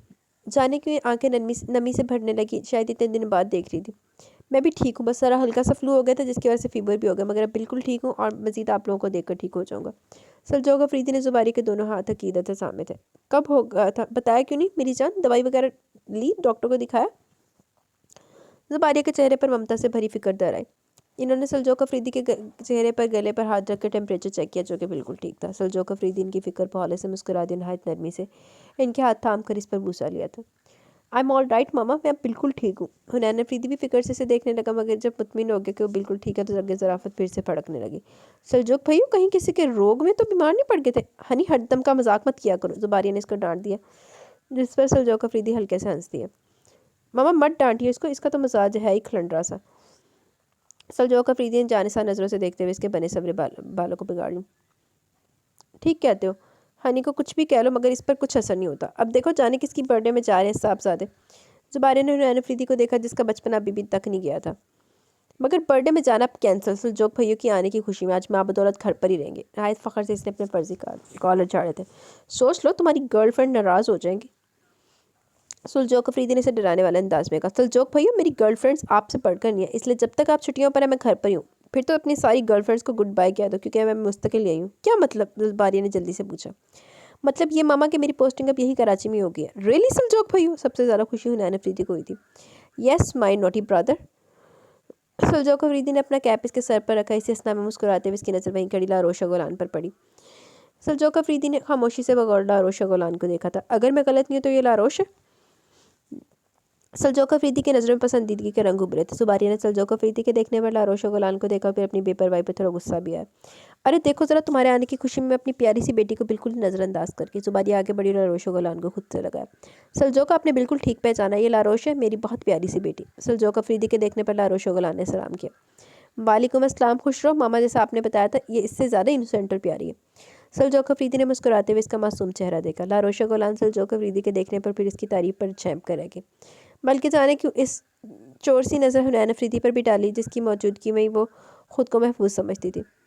और आपकी प्यारी सी बेटी आज डिनर में क्या खिला रही है? हुनैन अफरीदी ने अपने जाने का इरादा कैंसिल कर दिया। तुम्हें तो बस खाने की सूझती है, और आज मेरी बेटी खाना नहीं बनाएगी, आज की सारी डिशेस खान सामा बनाएगा। जुबारे ने कथित तौर पर इनकार कर दिया आज लारोशा गोलान को किचन में काम करने से। नो मम, मुझसे नहीं खाया जाएगा। हुनैन अफरीदी ने बुरा सा मुंह बनाया, जिस पर सुलजोक अफरीदी मुस्कुरा दिया था। एंड बाय द वे, आप तो शायद इस कदर बंद संवर के कहीं जा रहे थे। सुलजोक अफरीदी ने अपने प्यारे से चहीते भाई को मोहब्बत से देखा था। जा तो रहा था, मगर आपके आने की खुशी में कैंसिल हो गया। सोच लो तुम्हारी गर्लफ्रेंड नाराज़ हो जाएंगी। पास खड़ी याले पे आवाज़ आंसू से रो रही थी। इनकी कुछ समझ में नहीं आया कि ये हुआ क्या, इसलिए वो याले के पास आई थी। याले बेटा, क्या बात है, तुम रो क्यों रही हो? ये जरमील क्यों इस कदर गुस्सा करे? रज़ा को क्या हुआ, वो क्यों रो रहा है? आसिन एक साथ इतने सवाल करते हुए ना चुप होने वाले रज़ा को पहले जरमील की गोद से लिया और खुद में भेज लिया। मम्मी, अपनी बहू साहिबा से कह दे कि अगर इसने आज के बाद रज़ा पर हाथ उठाया तो मुझसे बुरा कोई नहीं होगा। नहायत कड़वे लहजे में कहते हुए इसने याले को तलखी से घूरा। इसी असना में शोर पुकार को सुनकर वहाँ हीरा भी अंदर दाखिल हो गई। याले का सर झुका हुआ था, वो रो रही थी। जरमील से नहायत गुस्से से खा जाने वाली नज़रों से घूर रहा था। आसिर रोते हुए रज़ा को चुप कर आ रही थी, वो सारा माजरा समझ गई, मगर इसे जरमील का ही रवैया याले के साथ बहुत बुरा लगा। वो जरमील को नाराज़ी से देखती हुई याले के पास आई थी। जरमील भाई, बहुत गलत बात है, आप इस तरह याले से बात मत किया करें। वो कहे बिना नहीं रह सकी। जरमील ने हीरा को देखा। फिलहाल तो मेरा एक काम करो कि इसको मेरी नज़रों के सामने से ले जाओ, वरना मैं गुस्से में कुछ भी कर जाऊँगा। हीरा को बिल्कुल अच्छा नहीं लगा जरमील का यूँ कहना, इसलिए इसने सिर्फ खामोशी से जरमील को देखा और याले का हाथ पकड़ा। चलो याले, यहाँ से। हीरा याले को लम्हे भर में ही वहाँ से घसीटती हुई अपने बेडरूम में ले आई थी। हीरा के बेडरूम में आकर वो इसके गले से लगी हिचकियों से रोने लगी। एक वही तो थी इसकी बेस्ट फ्रेंड, जिससे बहुत बात अपने दिल की हर रात शेयर करती थी। इसका यूँ तारो कतार रोना हीरा से बर्दाश्त नहीं हुआ, इसकी आंखों में भी आंसू आ गए। याले बस करो यार, देखो तो तुमने मुझे भी रुला दिया। हीरा ने याले को खुद से अलग किया और इसके आंसू साफ किया और टेबल पर रखे जग में से एक गिलास पानी निकाल कर इसको पिलाया। क्या करूँ मैं हीरा, अब जरमील का रवैया मुझसे बर्दाश्त नहीं होता। आज 1 माह होने को आ गया और इनका नारवा सलूक पहले दिन से आज तक रूट लिया। वो इतने सख्त दिल हो जाएंगे वो मुझसे बात नहीं करते। एक ही कमरे में रहकर मेरी तरफ देखना तक गुनाह समझते हैं। मेरे हाथ से पानी लेना अपनी तौहीन समझते हैं। एक बेजान सा शो पीस के अलावा कोई मायने नहीं रखती मैं इनके लिए। इनकी नज़र में मेरी कोई वक़्त नहीं, कोई हैसियत नहीं, जैसे इनके बेडरूम में मेरी कहीं जगह ही नहीं है, मेरा वजूद ही नहीं है। बेड पर भी वो इस तरह रज़ा को लेकर सोते हैं जैसे कह रहे हो कि मैं इनका बेड तक शेयर ना करूँ। हीरा वो ऐसे तो नहीं थे, इतने पत्थर दिल, बेरहम। मैंने भी तो अपनी नाखुददारी सब मार दी इनकी खातिर, तो क्या वो मेरी ज़रा सी गलती माफ़ नहीं कर सकते? हीरा ने बगौर आले को सुना था। अच्छा था वक्त दिल की भड़ास नहीं कर रही थी, अपना दिल हल्का कर रही थी। हीरा ने नहायत चाह से इसका आंसुओं में भीगा चेहरा ऊपर उठाया। तो मेरी जान, जरमील भाई के गुस्से को भी तो तुमने ही हवा दी है। तुम जानते हो ना वो तुमसे किस कदर मोहब्बत करते हैं, फिर भी तुमने इनका साथ नहीं दिया। याले ने खामोशी से इसका चेहरा देखा। क्या वो इस पर तंज कर रही थी? हीरा ने इसकी सोच पढ़ ली। याले तुम ये मत समझना कि मैं तुम पर किसी किस्म का कोई तंज कर रही हूँ, तुम्हें ताना मारी हूँ। तो क्या करती हीरा, अर्शद भाई का कैसे मान तोड़ देती? तुम जानती हो ना कि उन्होंने मेरे लिए क्या क्या किया। मगर तुम नहीं समझोगी, ना ही जरमील समझेंगे। अगर इनके दिल में मेरी कोई वक़्त तो हैसियत नहीं है, कोई मोहब्बत नहीं, तो मैंने भी फैसला कर लिया, मैं भी अब नहीं रहूँगी इनके साथ। इसने खुद ही बेदर्दी से अपने बहते आंसू साफ किए। तुम्हें नहीं लगता कि तुम एक बार फिर गलती करने जा रही हो? तो और क्या करूँ, कोई भी तो मुझे नहीं समझ रहा, यहाँ तक कि तुम भी मुझे नहीं समझ रही। इसने नाराज़ी से रुखी मोड़ लिया। अच्छा ना, मुझसे क्यों नाराज़ होती हो? हीरा ने नाराज ना से याले का हाथ थाम कर इसका रुख अपनी तरफ मोड़ा, मगर याले की सबस आंखों में नमी फिर भी साफ नहीं हुई। हीरा का दिल दुखा था, इसने शायद नादान इसकी में इसका दिल दुखा दिया था। अच्छा चलो छोड़ो, तुम मुझे ये बताओ कि तुम्हें जरमील भाई से क्या शिकायत है? ये कि वो तुमसे बात नहीं करते, तुम्हारी तरफ नहीं देखते, ये कि वो तुम्हारे साथ अपना बेड शेयर नहीं करते? वो शायर से याले को देख रही थी। याले ने खामोशी से हीरा को देखा तो अपनी बेसाख्ती में कही की बात याद आ गई। इसने हीरा के बाजू पर जोर से चुटकी भरी। हीरा सिर्फ सी करके रह गया। ज़रा बदतमीजी करने की जरूरत नहीं है। याले बुरी तरह झेम के रह गई, बल्कि सोचकर इसके रुखसार पर गुलाल सा बिखरने लगा। हीरा का बेसाख्ता कहकर कमरे की फिजाओं में गूंजा था। अब समझ में आया कि जमील भाई तुम पर एकदम से फरेफ्ता क्यों हो गए, तुम्हारे हसूल के लिए इतने क्राइसिस से क्यों गुजर गई, इतनी तकलीफें क्यों उठा ली। क्या मतलब? याले ने ना समझी के आलमी से देखा। 1 मिनट। इसने अपने बेड साइड दराज से एक शीशा निकाला और इसके चेहरे के आगे कर दिया। अब इस आईने में अपना खूबसूरत गुलाबों से बिखरता चेहरा देखो तो खुद ही समझ जाओगी। याले ने हीरा को एक नज़र देखने के बाद आईने में अपना चेहरा देखा जो नहायत सुर्ख हो रहा था। याले ने हीरा को फिर देखा जो मुस्तकिल मुस्कुरा रही थी। हीरा की बच्ची, दफ़ा हो जाए यहाँ से, मैं जा रही हूँ। वो उठने लगी तो हीरा ने इसकी कलाई थाम कर वापस इसकी जगह पर पटक दिया। शराफत से बैठ रही हो, इतने दिनों बाद तो हाथ लगी हो, वरना ऐसा महसूस हो रहा था कि ज़िंदगी भर जरमील भाई के बेडरूम से नहीं निकलना। हीरा की बात पर इसका चेहरा फिर से गमगीन और उदास हो गया। हीरा ने इसका बदलता रंग शिद्दत से महसूस किया। याले, हीरा ने आहिस्ता से पुकारा था। याले ने जवाब दिया। याले तुम्हें बहुत सब्र और बर्दाश्त से काम लेना होगा। जरमील भाई के रवैये का, इनके गुस्से का हिम्मत से डटकर मुकाबला करना होगा। तुम्हें इनकी सारी कड़वी कसेली बातों को सहना होगा। बोलो, करो कि ना? याले मैं तुम्हें बहुत चाहती हूँ और मैं ये भी जानती हूँ कि जरमील भाई भी तुम्हें बहुत चाहते हैं। वो तुम्हारे बगैर नहीं रह सकते। बस वो तुमसे थोड़ा नाराज़ है, थोड़ा गुस्से में, मगर ये सब वक्ती है, कुछ दिनों के लिए। मगर मुझे ये कामिल यकीन है कि सब कुछ ठीक हो जाएगा, सब पहले जैसे हो जाएंगे। बस थोड़ा सा इंतज़ार करना होगा हमें।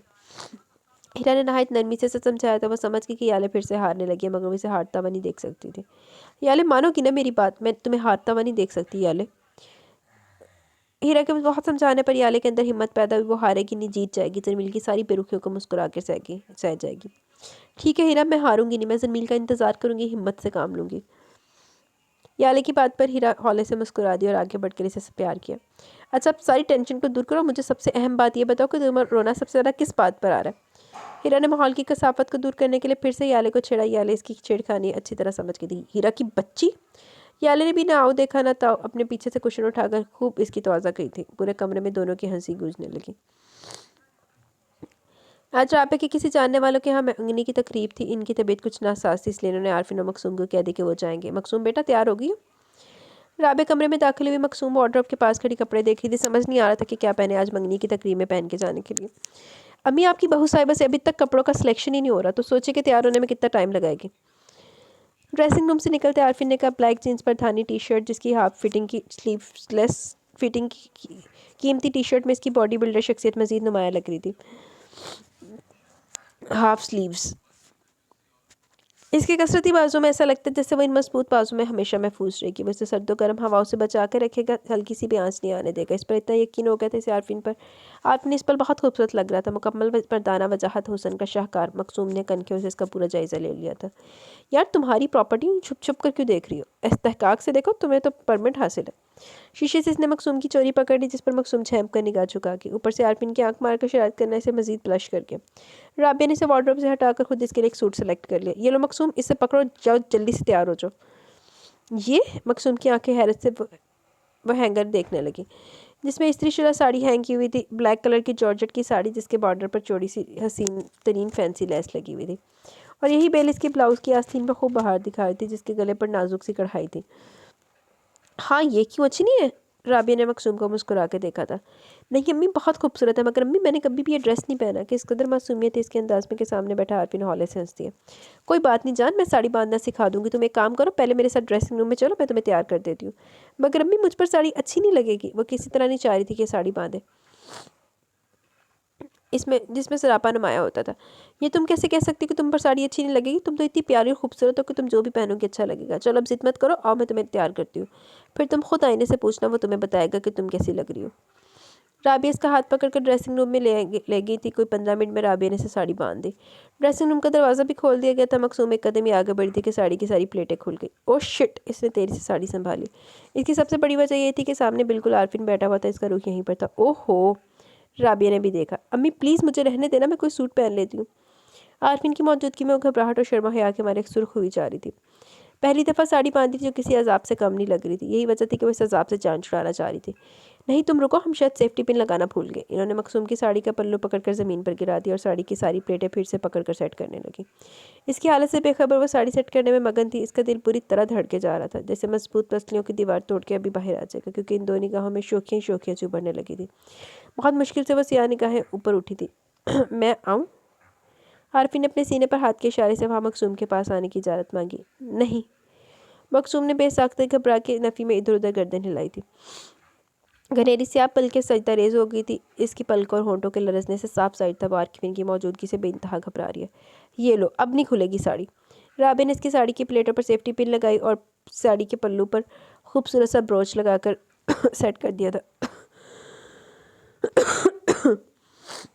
लाइट सा मेकअप और हम मैचिंग ज्वेलरी में इसका हुस्न तो अच्छा हो गया था। तुम्हारे बाल हैं तो बहुत खूबसूरत, मगर ये करली की वजह से समझ नहीं आ रहा क्या हेयर स्टाइल बनाया जाए। राबिया ने पुरसोच नजरों से इसकी कमर तक लहराते हुए बालों में हाथ में लिए। एक काम करते हैं, इन बालों को थोड़ा सा स्ट्रेट कर देते हैं। राबिया ने हेयर मशीन उठाई ताकि करली बालों को स्ट्रेट कर दे। अरे मम्मी नहीं, मुझे इस पर स्ट्रेट बाल बिल्कुल अच्छे नहीं लगेंगे, आप इसको ऐसे सेट कर दें। आरफिन देरी से बोला, बाला वो हेयर मशीन इसके बालों पर लगा ही न दे। राबिया ने आरफिन को मुस्कुरा के देखा और स्ट्रेटर वापस टेबल पर रख दिया। चलो भाई, ये तो मसला ही हल हो गया। आरफिन को तुम्हारे कर्ली बाल पसंद है, तो ऐसा करते हैं कि इन्हें आधा बांध के बाकी खुला छोड़ देते हैं। राबिया ने इसके आधे बाल पकड़कर इसमें क्लिप लगाकर बाकी को कमर पर खुला छोड़ दिया। माशाल्लाह, मेरी बहू तो बहुत खूबसूरत लग रही है। राबिया ने मकसूम की तैयार होता देखा और इसके माथे पर आई कुछ करली लटों को सेट करके इसकी चमकती रोशन पेशानी पर प्यार भरा बूसा लिया और कुछ आयतें पढ़कर इस पर दम कर दी। अब मेरी बहू को किसी की बदनज़र नहीं लगेगी। राबिया ने चाह से मकसूम को देखा, जिस पर वह हया से शर्मा के रह गई। उसके रुखसार पर पड़ते डिम्पल मजीद गहरे हो गए थे, जिसमें आरफिन को अपनी जान कैद होती हुई लगी। अम्मी आपकी इजाज़त हो तो हम निकले? आरफिन गहरी मुस्कुराहट लिए खड़ा हो गया, मगर नज़रों के हसार में मकसूम को ही रखा हुआ था। वो लगी इतनी हसीन रही थी कि नज़र हटाने का दिल ही नहीं चाह रहा था। इसके रुखसार से छलकता और गुलाल इसको दीवाना बना गया। दिल की शदीद ख्वाहिश उभरी कि वो इसे कहीं दूर ले जाकर वालिहाना अपनी दीवानगी का इजहार करे। हाँ, तुम लोग निकलो और खैर से जाओ और खैर से वापस आओ। अम्मी आप आज आप खाना खा लीजिएगा, मकसूम ने फिक्रमंदाना लहजे में कहते हुए राबिया को देखा। हाँ, आज मैं खाना नजमा भाभी और सलीम भाई के साथ ही खाऊंगी।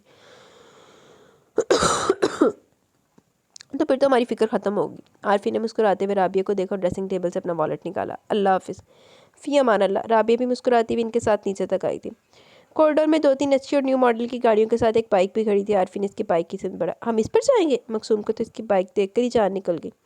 जी हम इस पर जाएंगे। आरफी ने बाइक स्टैंड से उतारी और आराम से बैठकर बाइक स्टार्ट कर दी। नहीं आरफिन, मुझे इस सवारी पर बैठने का बिल्कुल कोई तजर्बा नहीं, और आप मेरी हालत तो देखें।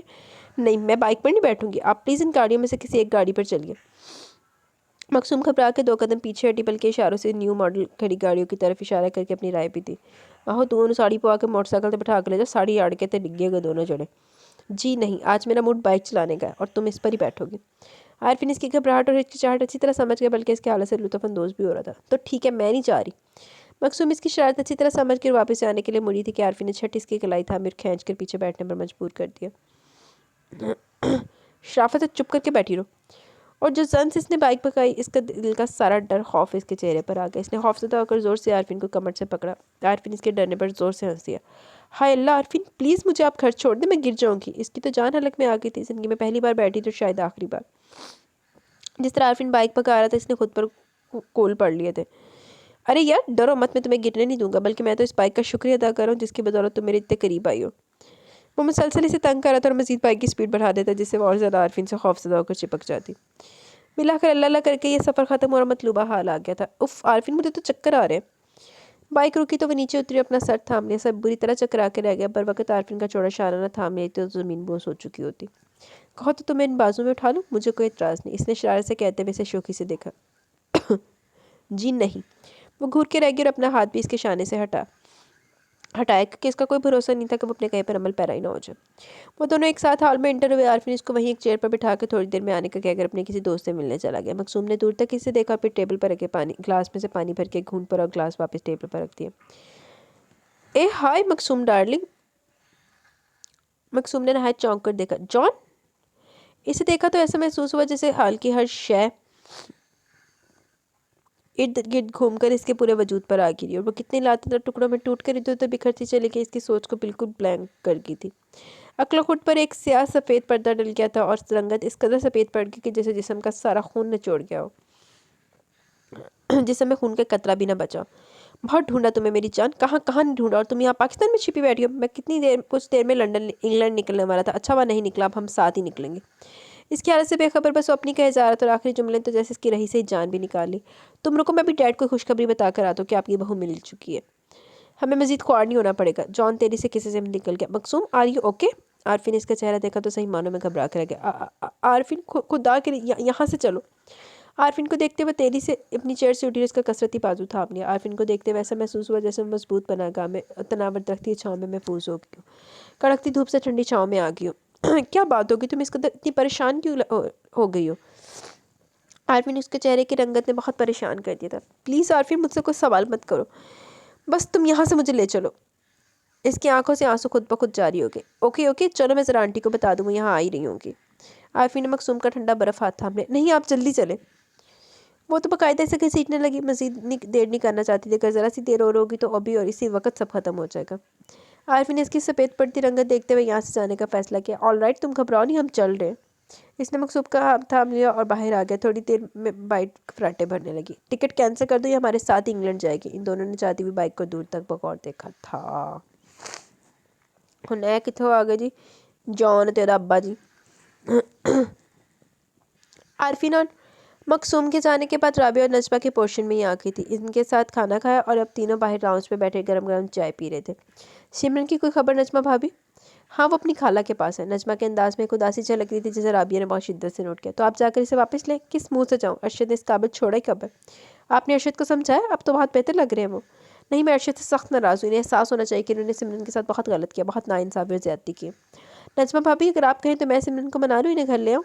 राबी, ही काम तो मैं भी कर सकती हूँ, कोई मुश्किल नहीं सिमरन को मनाना, वो मान जाएगी और घर भी आ जाएगी। मगर अरशद ने सिमरन के अना पर खुददारी पर जो ज़रब लगाई, इसका मुताबा कैसे करूँ? वो बेचारी बिन माँ बाप की बच्ची, इस पर अरशद ने जुल्म करके बहुत बुरा किया। कभी कभी जब मेरा दिल काम कर रह जाता है कि खुदा ना ख्वास्ता सिमरन की आह ना लग जाए। अल्लाह ना करे भाभी। और फिर हमारी सिमरन में यही खूबी तो सबसे बड़ी और अच्छी और बड़ी है कि वो बहुत रहमदिल, नरम मिजाज और दरगुजर करने वाली लड़की है। वो कभी किसी को बद्दुआ नहीं दे सकती, किसी का बुरा नहीं चाह सकती। हाँ राबिया, मैं जानती हूँ, इतने साल हो गए अरशद और सिमरन की शादी को, मगर आज तक मुझे कभी शिकायत का मौका नहीं दिया। बल्कि याले का जिस तरह ख्याल रखा, रज़ा को जिस तरह प्यार दिया, दिन रात इसकी देखभाल की, इस वजह से तो और मज़ीद इसके लिए मेरे दिल में जगह ही नहीं, मोहब्बत बढ़ी है। किस कदर खलूस और चाहत छलक रही थी इनके लहजे में, इनके लबो लहजे में सिमरन के लिए, यहाँ तक कि आंखों में नमी भी उतर आई थी। इंशाल्लाह सब ठीक हो जाएगा, अल्लाह सब बेहतर कर देगा।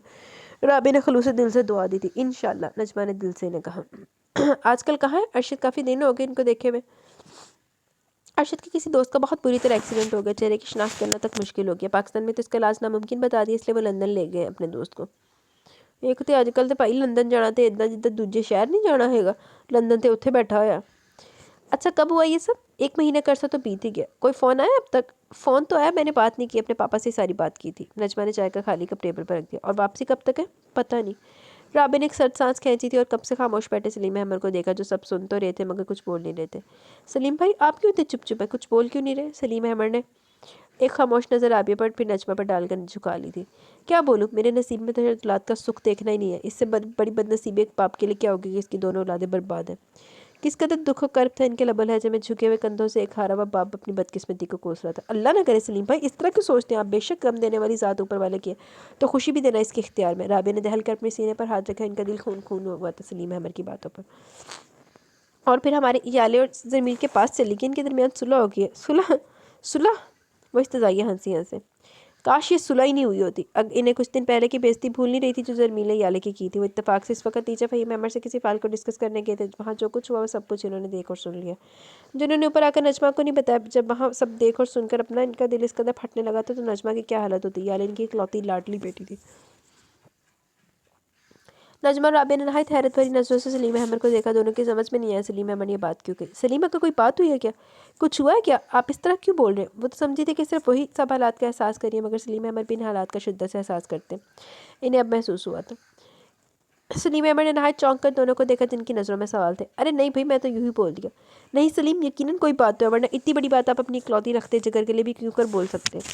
नजमा मानने को राजी नहीं थी और फिर इनके चेहरे पर जो एक दुख का साया सा लहराया वो बगौर नजमा के ना सिर्फ देखा बल्कि इन्हें चौंक जाने पर भी मजबूर कर दिया। नजमा मेरा जहन कहीं और था, मेरे मुंह से निकल गया। सलीम अहमद बात संभालने लगे जिसे वो बखूबी समझ गई। देखिए सलीम, नजमा कुछ कहती कि इसी दौरान सलीम अहमद का फ़ोन बॉल उठा। सलीम अहमद मौका गनीमत जानकर नजमा और राबिया को एक्सक्यूज़ मी कहकर उठ गए। राबिया ने बगौर इनकी पुष्ट देखी। राबिया सलीम मुझसे कुछ छुपा रहे हैं। नजमा ने शक्की लहजे में राबिया से कहा। नहीं नजमा भाभी आपका वहम है, हो सकता है वो बिल्कुल सच बोल रहे हैं। अब देखिए ना अरशद और जमील के ना होने से पूरा बिजनेस इनके कंधों पर आ गया।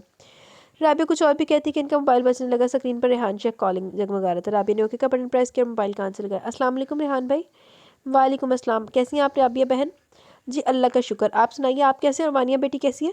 जी वानी भी बिल्कुल ठीक है, अल्लाह का बहुत करम है कि इनका ऑपरेशन भी कामयाब हो गया। वो माशाल्लाह से अपने पैरों पर चल सकती हैं। इन्हें बैसाखी की अब कभी ज़रूरत नहीं पड़ेगी। रेहान शेख बहुत खुश थे। इनके लबों लहजे से छलकती खुशी वो फ़ोन पर भी महसूस कर सकती थी। ये तो बहुत अच्छी खुशखबरी है, आपको बहुत बहुत मुबारक हो। राबी बहुत खुश हुई थी।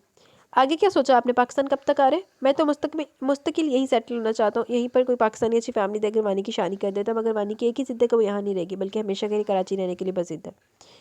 ये तो और अच्छी बात है और एक तरह से अच्छा भी है। आप कहाँ वानी बेटी को इतनी दूर प्रदेश में रहने का कह रहे हैं। यही पाकिस्तान आ जाइए, कराची में अपनों के बीच हमारी नज़रों के सामने हमारे साथ रहिए। दुरुस्त कह रही हैं आप भी। इंशाल्लाह मैं इसी हफ्ते कराची आ रहा हूँ वानी को लेकर। ठीक है आप यहीं इसी घर में आइएगा, यहीं हमारे साथ रहिएगा। नहीं राबिया बहन ये तो मुझे ना अच्छा लगेगा ना ही वानी राजी होगी। मैंने वहाँ अपने जानने वालों में कह रखा कि कराची के बेहतरीन इलाके में कोई घर देख कर रखे, मैं वहीं जाऊँगा। चलिए जो आपकी खुशी, मगर हमें कभी गैर मत समझिएगा। जिस दिन आना आरफिन को फ़ोन कर दीजिएगा, वो आपको और वानिया को एयरपोर्ट लेने आ जाएंगे। चलिए ठीक है, आप इजाज़त दें। 2-3 और काम निपटा लो, फिर टिकट भी कंफर्म करवाने जाना। ओके अल्लाह हाफिज़। वानिया बेटी को मेरा बहुत प्यार दीजिएगा। जी बेहतर। रेहान शेख ने फ़ोन ऑफ़ कर दिया। राबिया ने भी मुस्कुराकर फ़ोन ऑफ़ कर दिया। लग रहा है कोई बहुत अच्छी खबर है जो चेहरे पर खुशी है। नजमा मुस्कुरा के इनकी खुशी चेहरे पर खुशी देखने लगी। जी नजमा भाभी, मेरी नंद की बेटी है ना वानिया, वो माशाल्लाह से बिल्कुल सेहतयाब हो गई, अपने पैरों पर खड़ी हो गई। इस बच्ची को देखकर बहुत तरस आता था। इतनी प्यारी मासूम सी बच्ची बैसाखी के सहारे चलती थी। है तो बिन माँ बाप की बच्ची, है तो बिन माँ की बच्ची, मगर अब माशाल्लाह से इनका ऑपरेशन कामयाब हो गया। वो रेहान शेख भाई यही कराची एक हफ्ते बाद आ रहे हैं। राबिया हकीकी मानों में वानिया के लिए बहुत खुश हुई थी। ये तो वाकई बहुत अच्छी खुशी खबरी है। याले ने भी वानिया बेटी की बहुत तारीफ़ें की थी। बहुत ख्याल रखा है इन्होंने हमारे बच्चों का। अच्छा हमें भी इनकी मेज़बानी का मौका मिला। बहुत अच्छे अच्छे गिफ्ट भिजवाए थे इन्होंने, हम भी इन्हें खाली हाथ नहीं लौटाएंगे। नजमा को वो अनदेखी की लड़की याद आ गई जिसकी याले ने बहुत तारीफ़ें की थी। जी नजमा भाभी अब ठीक कह रही हैं। अब बोलो क्या बात है, क्योंकि तुम इस कदर घबरा गई हो। आरफिन मकसूम को घर ले जाने के बजाय होटल ले आ गया था ताकि वो कुछ रिलैक्स हो सके। बाइक पर भी इसका कपकपाना खौफजदा होना महसूस कर गया। आरफिन आप यहाँ क्यों आ गए, प्लीज़ आरफिन घर चली ना, मुझे बहुत डर लग रहा है। वो बेइंतहा घबरा रही थी, किसी खौफजदा हिरनी की तरह इधर उधर देख रही थी जैसे कोई शिकारी कहीं से आकर अपने जाल में जकड़ लेगा। इन स्याह नैनों में ठाठे मारता एक समंदर था। किसी तरह चेयर पर बैठी नहीं रही थी। मकसूम वही तो पूछ रहा हूँ, किससे खौफजदा, क्यों इतना डर रही हो, मुझे बताओ। तुम्हारे यूँ अचानक बदलती कैफे से मैं बहुत परेशान हो गया। आप प्लीज़ घर चलिए ना, मैं आपको घर चल कर सब बता दूंगी, मगर इस वक्त मुझे घर लेकर चले। इसकी एक ही रटती खौफ से इसकी रंगत मजीद जट पड़ती जा रही थी कि कुछ देर पहले जिस चेहरे पर चांद शर्माया जा रहा था वहाँ किसी खौफ के साए लहरा रहे थे। ओके रिलैक्स यार, पहले तुम थोड़ा कुछ खा पी तो ले, हाल में भी कुछ नहीं खाया। मुझे कुछ नहीं खाना, आप सुनते क्यों नहीं, मुझे घर जाना है। ऑल राइट चलते हैं। मकसूम की कंडीशन मजीद ख़राब होने के डर से वहाँ नहीं रुका था। कोई आधे घंटे के सफ़र से आरफिन और मकसूम घर भी आ गए। राबिया सो चुकी थी। आरफिन ने इनके कमरे में झांका। अच्छा बस सो गई, वरना मकसूम की हालत देखकर परेशान हो जाती। वो आहिस्ती से खुद से बोलता हुआ राबिया के कमरे का दरवाज़ा बंद करके अपने बेडरूम में इधर उधर मतलाशी नजरें दौड़ाई। वो कहीं नहीं थी। शायद ड्रेसिंग रूम में हो, यही सोचकर वो वहाँ गया। यकीनन वो रो भी रही होगी। बगैर नॉक किए इसने ड्रेसिंग रूम का दरवाज़ा खोल दिया। सामने के मंजर ने जैसे मबहूत सा करके रख दिया। आहट पर मकसूम ने पलट कर देखा। बहुत आम सा अंदाज था इसका देखने का, मगर इसके बरक्स आरफीन बिल्कुल साख्त हो गया। मकसूम ड्रेसिंग टेबल के सामने खड़ी थी, बालों में क्लिप निकाल कर रख दिया था। पूरे स्याह करली बालों ने इसका चांद चेहरे के गिर्द हाला बनाया हुआ था। साड़ी का पल्लू भी ज़मीन पर गिरा हुआ था। वो मुकम्मल हुस्न का शाहकार थी। कुदरत ने नहायत फुर्सत से यह मुजस्मा बनाया होगा। बड़ी बड़ी स्याह आंखें जिनसे काजल फैलकर इसके होशरुबा हुस्न को मज़ीद दुआरशा कर रहा था। पहले कहाँ इसने मकसूम को इस तरह देखा था। इसके साथ पर्दों में ढका छुपा हुस्न आज बेपर्दा था।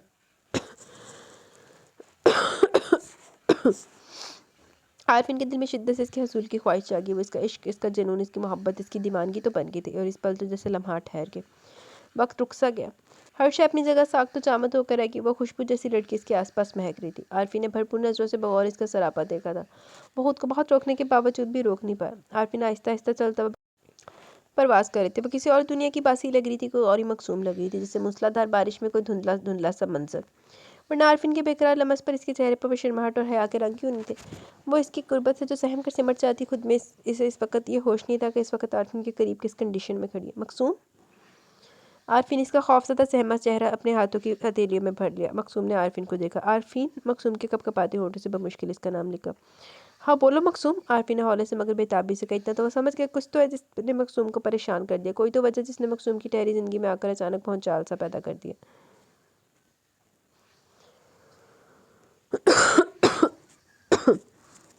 इसके अंदर कितने झक्कर चल रहे हैं। वो कितने आंधी और तूफान की जद में थी।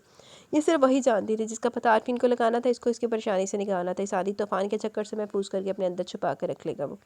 मकसूम मेरी जान, बोलो क्या बात है, मुझसे अपने दिल की बात शेयर करो। आरफिन आप मेरे साथ हैं ना। हाँ मकसूम, अपनी आखिरी सांस तक। आप मुझे छोड़ेंगे तो नहीं ना। अजीब बहके बहके सवालात करी थी वो। कभी भी नहीं। वादा करे ना। वो नहायत आज से पूछ रही थी। इसका चेहरा, इसकी आंखें बहुत थकी हुई लगी थी। पक्का वादा। और अब तुम एक काम करो, तुम बहुत थक गई हो, चेंज करो और सुकून से सोचो, मगर इससे पहले मैं तुम्हारे लिए एक गिलास दूध लेकर आता हूँ, वो पीना फिर सोना। आरफी ने हौले से इसका रुखसार थपथपाया था। वहाँ ठहरा नहीं, ड्रेसिंग रूम से बाहर निकलता चला गया। मकसूम ने इसकी चौड़ी पुष्ट को यकीन भरी नज़रों से देखा था। लारोशा गुलान ने सलजोक अफरीदी की फरमाइश पर लजानिया बनाया। सलजोक अफरीदी को भी इसके हाथ की डिशेस बहुत पसंद आई थी, इसलिए इसने लारोशा गुलान से लजाने की फरमाइश की, जो कि इसने झटपट तैयार कर लिया था। और इस वक्त दोनों हाथ भाई इसके बनाए लजाने से भरपूर इंसाफ कर रहे थे। अगर इसके साथ मैक्रोनी राइस विद मलाई बोटी भी हो जाए तो मज़ा आ जाए। हुनैन अफरीदी ने लजानिया का बाइट खाते हुए लारोशा गुलान को देखा, जैसे कह रहा हो कि जाओ मेरे हुक्म की तामील करो। मोटू पता नहीं कितना खाता है।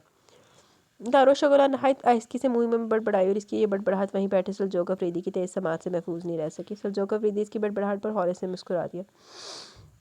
लारोशा गुलान की नज़र सलजोक अफरीदी पर पड़ी तो खफीफ सी होकर रह गई, और शर्मिंदा होकर वहाँ से किचन की तालीम गई। वो अंदर ही अंदर जलती कुटती भी रहती कि हुनैन अफरीदी से खाने के अलावा कोई बात ही नहीं करता। वो तो शायद इस रिश्ते के बारे में भूल गया था जैसे इसका। फिर जब से शर्मिया ज़ैदी से फ़ोन पर घंटों बातें करता तो मज़ीद इसकी जान जल कर रह जाती। दिल शिद्दत से चाहता कोई भारी सा पत्थर उठाकर शर्मिया ज़ैदी के चेहरे पर सर पर दे मारे, और हुनैन अफरीदी का फ़ोन ज़ोर से दीवार पर दे मारे कि 2 टुकड़े हो जाए। वो अपनी कड़वी की तैली सोचों में गुमती के एहसास ही नहीं हुआ कि कभी किचन के दरवाजे में सलजोक अफरीदी आ खड़ा हुआ था। लारोशा गुलान बुरी तरह चौंक कर मुड़ी। आप? वो सलजोक अफरीदी को देखकर घबरा सी जाती थी।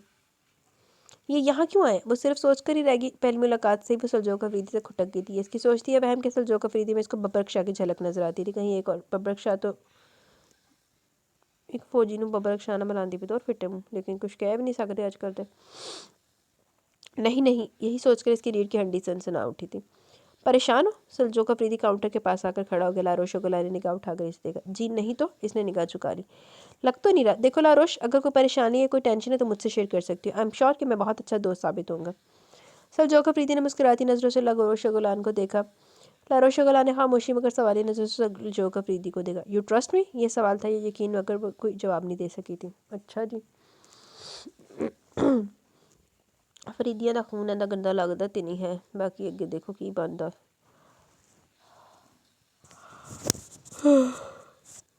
लारोश रूम की सफाई कर रही थी कि तभी हुनैन अफरीदी ने उसे बुलाया था। वो शायद अपने होशावास में नहीं था जब इस पर अंदाज में बात कर रहा था। लारोश गुलान की नज़र इसके हाथ में पकड़े कांच के गिलास पर पड़ी तो इसे घिन आने लगी। और आज तो जैसे इनका शफात का दिन था, वो ड्रिंक करता था, वो सोच भी नहीं सकती थी। हुनैन अफरीदी अपनी कहकर जा चुका था, मगर इसे हुक्म सादिर भी कर गया जैसे लारोश गुलान को तामील करना था। वो बाहर कैसे जाए? इसके दोस्त भी थे जिन्होंने इसकी तरह ड्रिंक की हुई थी। तेज़ बेहंगम इंग्लिश सॉन्ग पर वो लोग डांस भी कर रहे थे। इसने एक नागवार नज़र इन सब पर डाली और बाहर निकला। इसका रुख किचन की जानिब था। लारोशा गुलान ने जल्दी जल्दी सबके लिए कॉफ़ी बनाई और ट्रे हाथ में लिए बाहर आई थी। हुनैन, इसने पुकारा। मगर तेज़ म्यूज़िक में इसकी आवाज़ तब कर ही रहेगी मगर चीख चीख कर भी हुनैन अफरीदी को पुकारती तब भी वो सुनने वाला नहीं था। लारोश कुला ने सोचा बेकार है खुद ही आगे बढ़ के रखते, दिल तो नहीं चाह रहा था नज़दीक जाने को मगर मजबूरी थी इन लोगों को देखकर इसका दिल ख़राब हो रहा था। ए अल्लाह काश बीजान बाबा मामा आ जाए। इसने बहुत शिद्दत से दुआ मांगी। वो कॉफ़ी की ट्रे लेकर आगे बढ़ी, जितनी भी आयतें वगैरह याद थी सब पढ़ती हुई वहाँ तक आई थी मगर जाने के मगर क्या जाने जब बुरा वक्त को आना होता है तो वो आखिर ही रहता है। दारुश गुलान ट्रे लेकर जैसे टेबल की तरफ बढ़ी हुनैन अफरीदी के एक दोस्त ने बड़ी बेदर्दी से इसके चादर का कोना पकड़कर खींचा कि ना सिर्फ इसके हाथ से वो कॉफ़ी की ट्रे मार्बल पर गिरी बल्कि इसका दुपट्टा भी हमाद के हाथों में रह गया। यूँ समिया जैदी ने एक जोरदार थप्पड़ इसके मुंह पर मारा क्योंकि बदकिस्मती से वो कॉफ़ी की ट्रे समिया जैदी का महंगा तरीन ड्रेस ही नहीं, इसका पैर में पड़े सैंडल भी दागदार कर गई थी।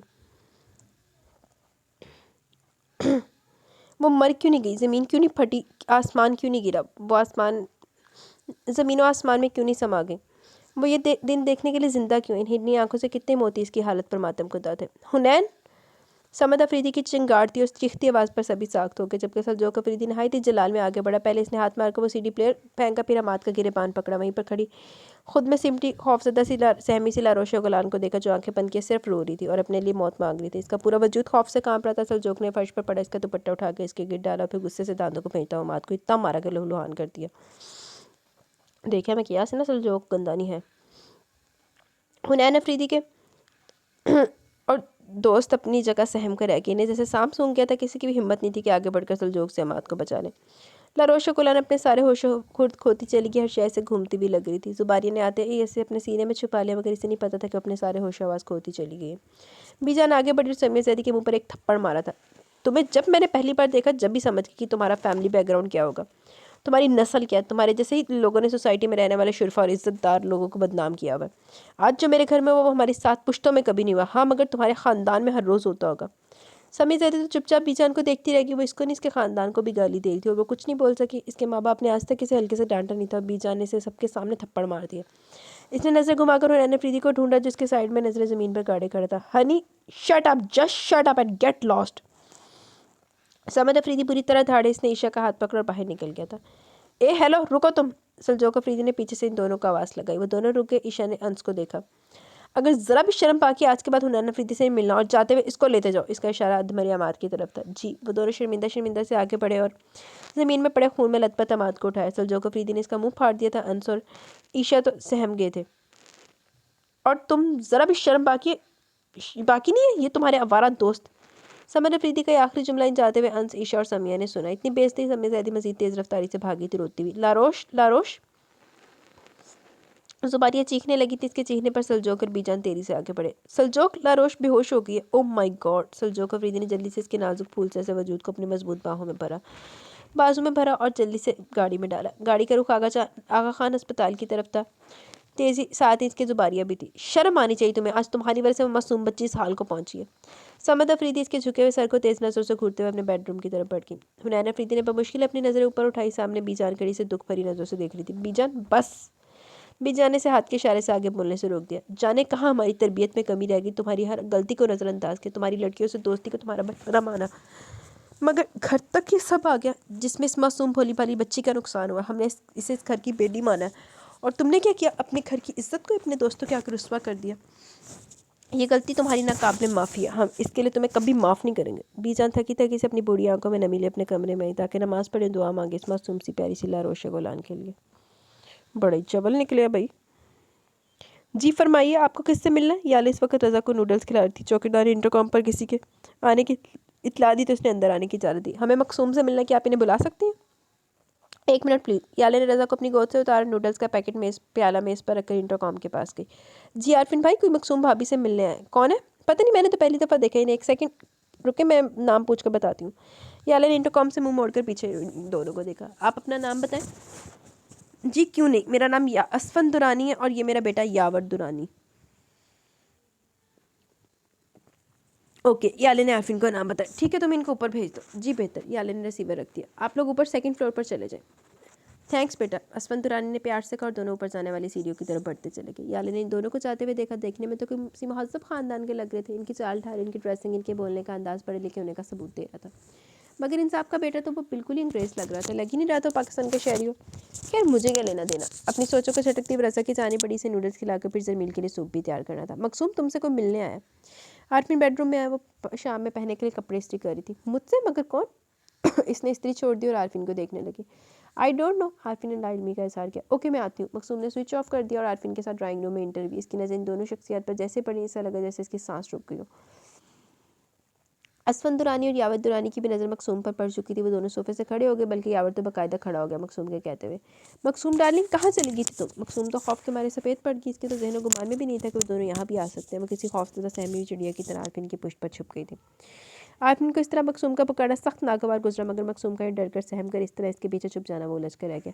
क्या मैं जान सकता हूँ कि आप लोग कौन है?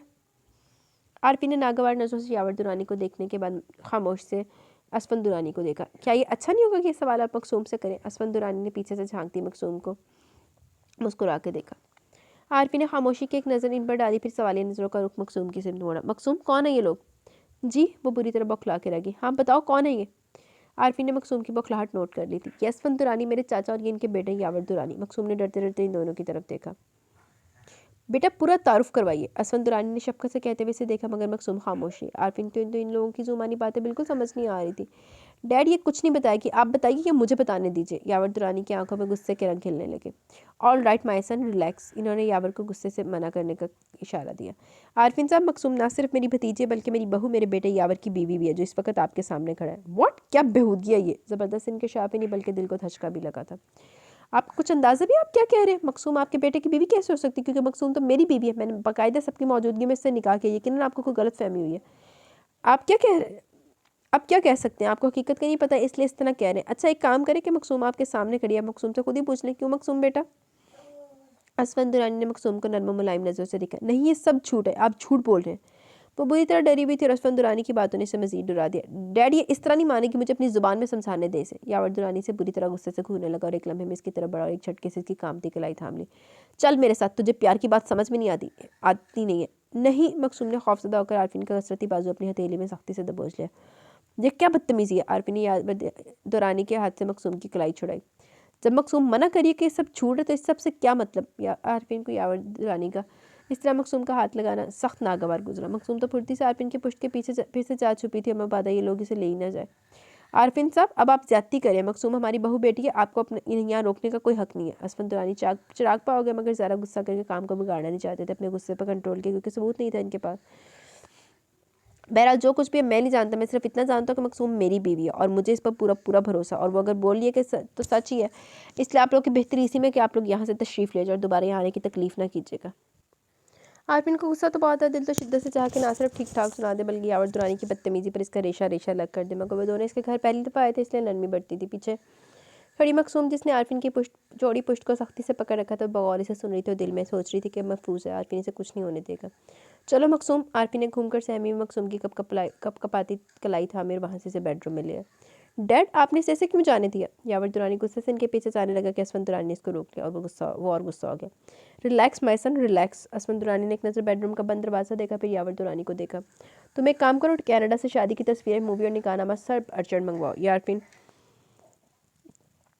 खासी टेढ़ी खीर है और जब खीर सीधी उंगली से ना निकले तो उंगली टेढ़ी करनी पड़ती है। इसके जहन ने अभी भी सारा साजी प्लान बना लिया। होंडा पर मकरूर पूरी स्टार मुस्कुराहट लिए वो वापसी के रास्ते पर हो लिया और इनके पीछे यावर दुरानी चलती। वो बीते दिन याद है, वो परछन याद है, गुजारे तेरे संग जो। याले बेडरूम की सफाई कर रही थी। ज़मीन बैकग्राउंड से टेक लगा स्टूडियो पर यह गाना फुल वॉल्यूम में सुन रहा था। ये वो गाना फुल वॉल्यूम में क्यों सुन रहा था वो अच्छी तरह से जानती थी। मरी के होटल में गुजारे इसके दिन, वो दो रातें भला वो कैसे भूल सकती थी? वही 2 दिन तो थे जिसने इसको सर तपा बदल दिया, इसकी ज़िंदगी बदल दी थी। इसके दिल में ज़मीन के लिए मोहब्बत ही मोहब्बत आबाद कर दी थी। इसने चुपके से एक नज़र ज़मीन पर डाली। वो आंखें मूंदे शायद इन्हीं लम्हों की कहानी में खोया हुआ था। वो बातें सब याद हैं, वो रातें सब याद हैं, बताई तेरे संग जो। ख्याल के दिल में हल्का सा दर्द उठा। ज़मीन इस हालत में था तो इसकी वजह सिर्फ और सिर्फ वही तो थी। वो शायद यूं ही रकटक ज़मील को तकती रहती। अगर अचानक से ज़मील ने आंखें न खोली होती तो वो बुरी तरह से गड़बड़ा के रहेगी। फिर से ड्रेसिंग टेबल की सफाई करने लगी। ज़मील ने बगौर इसको देखा। शीशे में इसके अक्स से बहुत सी यादें मजीद गहरी होती चली गई, जिनसे अब तकलीफ होने लगी थी। जख्म इतने गहरे के शायद ही मंजिल हो। जिस्म के इन जख्मों से ज़्यादा तो रूह पर घाव लगे हैं जिनसे अभी भी खून लहू रसता है। इन सब की वजह सामने खड़ी यादें हैं। स्टीरियो भी चल रहा था जिसकी फुल वॉल्यूम से पूरे कमरे की दर दीवार गूंज रही थी। यादें ने पूरे बेडरूम की सफाई कर दी, सवाए बेडशीट चेंज करने की हिम्मत करके वो बेड की तरफ बढ़ी। जरमील, वो मुझे बेडशीट चेंज करनी है। हाथ में बेडशीट लिए सर को निगाहों को झुकाए इस तरह खड़ी थी जैसे कोई मुजरिम अपने जुर्म का इतराफ़ कर रहा हो। जरमील के दिल में जाने क्या, इसने साइड टेबल से खड़ी अपनी स्टिक उठाई और आहिस्ती से खड़ा हुआ और इस पर एक गलत निगाह डालता आराम आराम से चलता सोफे पर जाकर बैठ गया। याले ने जल्दी से बेडशीट चेंज की ताकि जरमील आराम से फिर बेड पर लेट जाए। इरादा था कि बेडशीट चेंज कर और कमरे से बाहर चली जाए क्योंकि जरमील ने गाना फिर से स्टार्ट कर दिया था। रज़ा भी हीरा के साथ सामने किसी बच्चे की बर्थडे पार्टी में गया हुआ था। आरफिन भी कुछ देर पहले जरमील से काफ़ी सारी बातें करके चला गया था। वो भी अपना सारा काम निपटा के ऊपर नजमा के पास जाना चाहती थी। औलाद अगर उदास और गमगीन हो तो माँ की नरम गरम आगोश के सिवा कोई चाय बनानी थी। वो सुकून हासिल करने के लिए अपनी माँ की आगोश में छुप कर ढेर सारा रोकर अपने दिल का गुबार हल्का करना चाहती थी। याले बेडशीट चेंज करके जैसे ही मुड़ी बिल्कुल पीछे जरमील खड़ा था। इन सुरमई आंखों में जाने कैसा जज्बा हलकुरे ले रहा था वो समझ ही नहीं सकी। इसके हाथ से ना सिर्फ मैली बेडशीट कारपेट पर गिरी बल्कि जरमील के यूँ अचानक पीछे खड़े होने पर याले ने इसका मजबूत बाजू पकड़ लिया मगर खुद को संभाल ही नहीं सकी और ना ही जरमील ने ऐसी कोई कोशिश की वो बेड पर गिरी तो जरमील ने इसके गिर्द अपने मजबूत बाजू का हसार खींच दिया। मरी के होटल में गुजारे तुम्हारे साथ वो 2 दिन 2 रातें याद आती तो दिल करता अपने साथ साथ तुम्हारी हस्ती भी मिटा दूँ। काश अपनी ज़िंदगी के और आँख में से सफ़ेद फाड़ के चला सकता। कभी कभी तो सोचता मेरी मोहब्बत, मेरी चाहत, मेरी फ़रकत और रफ़ाकत की तुम काबिल थी ही नहीं। तुम जैसे बेहिस खुदगर्ज़ मफाज पर इस लड़की से मोहब्बत करनी नहीं चाहिए थी। इन सुरमई कांच में इतना जहर, इतना गुस्सा, इतनी करवाहट थी कि वो सब अलग बात थी। नफ़रत, वो भी शदीद नफ़रत। वो कैसे इनका बोझ संभाल सकेगी। वो तो ये सोच सोच घुट घुट कर मर जाएगी कि ज़मीनी से बेवफा समझता है। इतनी नफ़रत करते हैं आप मुझसे। अपनी ही आवाज़ किसी गहरे कुएं से आती हुई महसूस हुई। नफ़रत। वो तंजिया हंसा था। इसके चेहरे पर आई बिखरी उलझी लड्डू को अपनी उंगलियों पर लपेटने लगा और बगौर इन सबज झील में झांकने लगा। ये तो बहुत छोटा लफ्ज़ है, तुम तो इससे भी ज़्यादा के हकदार हो। बस इसकी रही सी हिम्मत भी टूट गई थी इससे पहले कि इन सबज झील जैसी आंखों से एक समंदर बहने लगे जिसकी दुश्मन चाह की नज़रों में इस दिल में कोई कदर नहीं। वो क्यों अब इसके सामने मजीद रोकर खुद को अर्ज ना कर ले। इसने नफरत भरी सुरमई आंखों से बचने के लिए अपनी आंखें बंद कर ली। जमील ने फ़ौरन टोक दिया। इसने आंखें खोल दी मगर अब मैं ना चाहते हुए भी नमी सी भरने लगी। कबूतर की तरह आंखें बंद कर लेने से खतरा टल नहीं जाएगा। मेरी तकलीफ़ का, अजियत का एक एक हिसाब देना होगा तुम्हें। जितना दर्द मुझे, इससे दुगना तुम्हें सहना होगा, चाहे इसमें तुम्हारी जान ही क्यों ना चली जाए। मगर नहीं, इस सबसे पहले मुझे मेरा बच्चा चाहिए। वो इस पर झुका और इसके लबों पर अपनी नफरत की एक मोहर सबत कर दी। इस नफरत की शिद्दत ने इसे अपने अंदर तक महसूस की। जमील उठा और स्टिक के सहारे चलता हुआ वॉशरूम में चला गया। याले ने अपने लबों पर हाथ फेरा जहाँ से खून की मामूली सी बूंद टपकने लगी थी। जमील ने इसका होंठ जख्मी कर दिया था। आंखों में आंसू लिए पर मुश्किल इसने अपने वजूद का बोझ उठा और हारे हुए कदमों से बाहर निकल गई। असफन दुरानी और यावर दुरानी आज 3 दिन बाद फिर आए थे। जो कुछ अपने साथ लाए वो किसी क़यामत से कम नहीं था। वो यकीन नहीं करता मगर कैसे नहीं करे, ये सब अपनी आंखों से जो देख रहा था। किसी शक की तो कोई गुंजाइश नहीं निकलती। नहीं आरफिन, ये सब झूठ है, बकवास है, ये सब इन दोनों की प्लानिंग है। मकसूम आरफिन के पास और इसका मजबूत हाथ पकड़ लिया। आरफिन, मेरा यकीन करिए, बिल्कुल सच नहीं है।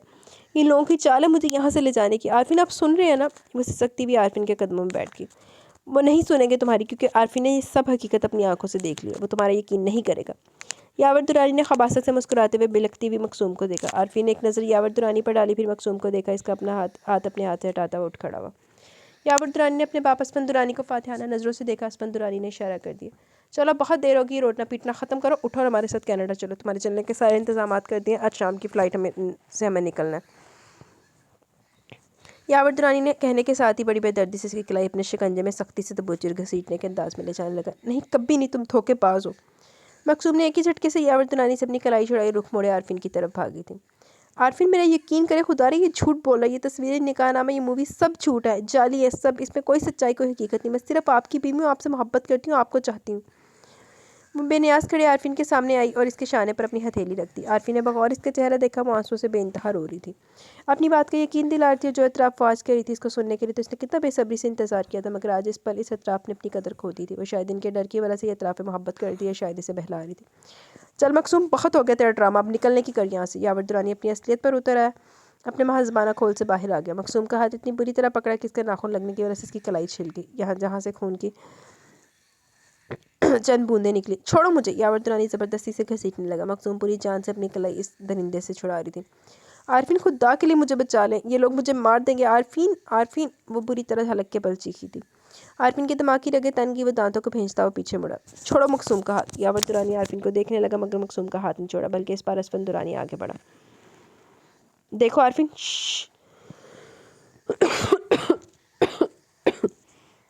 आरफिन ने असफन दुरानी को खामोश करा दिया, गुस्से से यावर दुरानी को देखा था। मैंने कहा मकसूम का हाथ छोड़ो। देखो आरफिन, जितना मैंने सब्र करना था कर लिया। तुमने से नरमी से बात करना मेरी मजबूरी थी, मगर तुम शायद नरमी की ज़ुबान नहीं समझते। बेहतरी इसी में कि तुम मेरे रास्ते की रुकावट मत बनो, वरना तुम्हारे लिए अच्छा नहीं होगा। मैं तुमसे कह रहा हूँ, मकसूम का हाथ छोड़ो। आरफी ने खुद ही आगे बढ़कर एक झटके से यावर दुरानी के हाथ से मकसूम की कलाई छुड़ाई। यावर दुरानी से अपनी बेइज्जती हजम नहीं हो रही थी, इसने आरफीन पर हाथ उठाया, जिसे आरफी ने अपने फलादी हाथ से पकड़ लिया, मगर बल्कि वही हाथ बुरी तरह मरोड़ भी दिया। वो ठहरा ब्लैक बेल्ट, इसके आगे कहाँ यावर दुरानी जैसे रंगीन मिजाज रखने वाले की चल सकती थी। ये पहली और आखिरी बार है जब मैं तुम्हें छोड़ रहा हूँ। तुम्हारी बेहतरी इसी में कि आज के बाद इस घर में तो क्या इस इलाके के आसपास भी नजर मत आना। आरफी ने कहकर जोर से इसका हाथ छोड़ा था कि वो लड़खड़ाता वो सोफे पर गिरा। ये तुम अच्छा नहीं करे आरफिन बेग। असफन दुरानी ने गिरे हुए यावर दुरानी को फिर आरफिन के देखा था। Get out. इसने मजीद आगे कोई बात करना जरूरी नहीं समझा। डैड चलिए यहाँ से, इनको समझाने का दूसरा तरीका भी है मेरे पास। यावर दुरानी सोफे से खड़ा हुआ मकसूम और आरफिन को घूरता हुआ असफन दुरानी के पास है। देख लूंगा मैं तुम्हें। असफन दुरानी से धमकी देकर यावर दुरानी के हमरा निकलते चले गए। इनके जाने के बाद आरफिन ने मकसूम की कलाई छोड़ दी और चलता हुआ अपने और मकसूम के मुश्तरका बेडरूम में चला। इसके पीछे मकसूम भागी आई। आरफिन आरफिन मेरी बात सुनिए प्लीज़। वो आरफिन की राह में हाइल होगी। अब क्या कहना चाहती हो तुम। कितना अजीब सा अंदाज था इसका, पहले से बिल्कुल बदला बदला लग ही नहीं रहा था कि वो पहले वाला आरफिन है। आरफिन वो लोग झूठ बोल रहे हैं, इन तस्वीरें और मूवी में मैं वो लड़की मैं नहीं कोई और है। आप प्लीज़ मुझसे बदगुमान मत होइए, मेरा यकीन कीजिए मैं इस बारे में कुछ नहीं जानती हूँ। बल्कि और ये भी सच है कि आसफन दुरानी मेरे चाचू और यावर मेरा कज़न है, लेकिन पापा ने इन लोगों से अपनी ज़िंदगी में हर रिश्ता तोड़ लिया था। हम इनसे नहीं मिलते थे। आरफिन मैं सिर्फ आपसे मोहब्बत करती हूँ, आप ही मेरे सब कुछ हैं। बोल लिया। कितना पुरसकून अंदाज और ठंडा लबो लहजा था। आरफिन, वो कुछ और बोलती कि आरफिन ने बात ही काट दी। स्टॉप इट, क्या समझती हो खुद को। आरफिन ने सब और ज़्यादा खुद पर अपने गुस्से पर कंट्रोल करना मुश्किल हो गया। इसने बेसाख्ता मकसूम के दोनों नाजुक बाजू पकड़ के झंझोड़ दिए। हकीकत तो यह है मकसूम बीबी कि तुमने मुझसे शादी असफन दुरानी और यावर दुरानी से बचने के लिए की थी। मकसूमी का तो सिर्फ बहाना था। इतने माह हो गए हमारी शादी को, आज तक तुमने मुझे पसंदीदगी की नज़रों से नहीं देखा, और आज अचानक तुम्हें मुझसे मोहब्बत होगी। किस कदर तसीका में इस जुमला था कि वो हैरत भरी नज़रों से देखती रह गई। बहुत चंगा है तेना, तो डिज़र्व यही कर दी सिलानती है। आरफिन आप गलत समझ रहे हैं। रोहानसी सी आवाज़ आंखों में आंसू ले उसे यकीन भी नहीं दिला पा रही थी। गलत समझ रहा हूँ। आरफिन ने इसके दोनों बाजू छोड़ दिए और एक कदम के फासले पर जा खड़ा हुआ, सीने पर दोनों बाजू बांधे इसने मकसूम को देखा। ओके फाइन, तुम मुझे समझाओ इसमें क्या गलत बात है।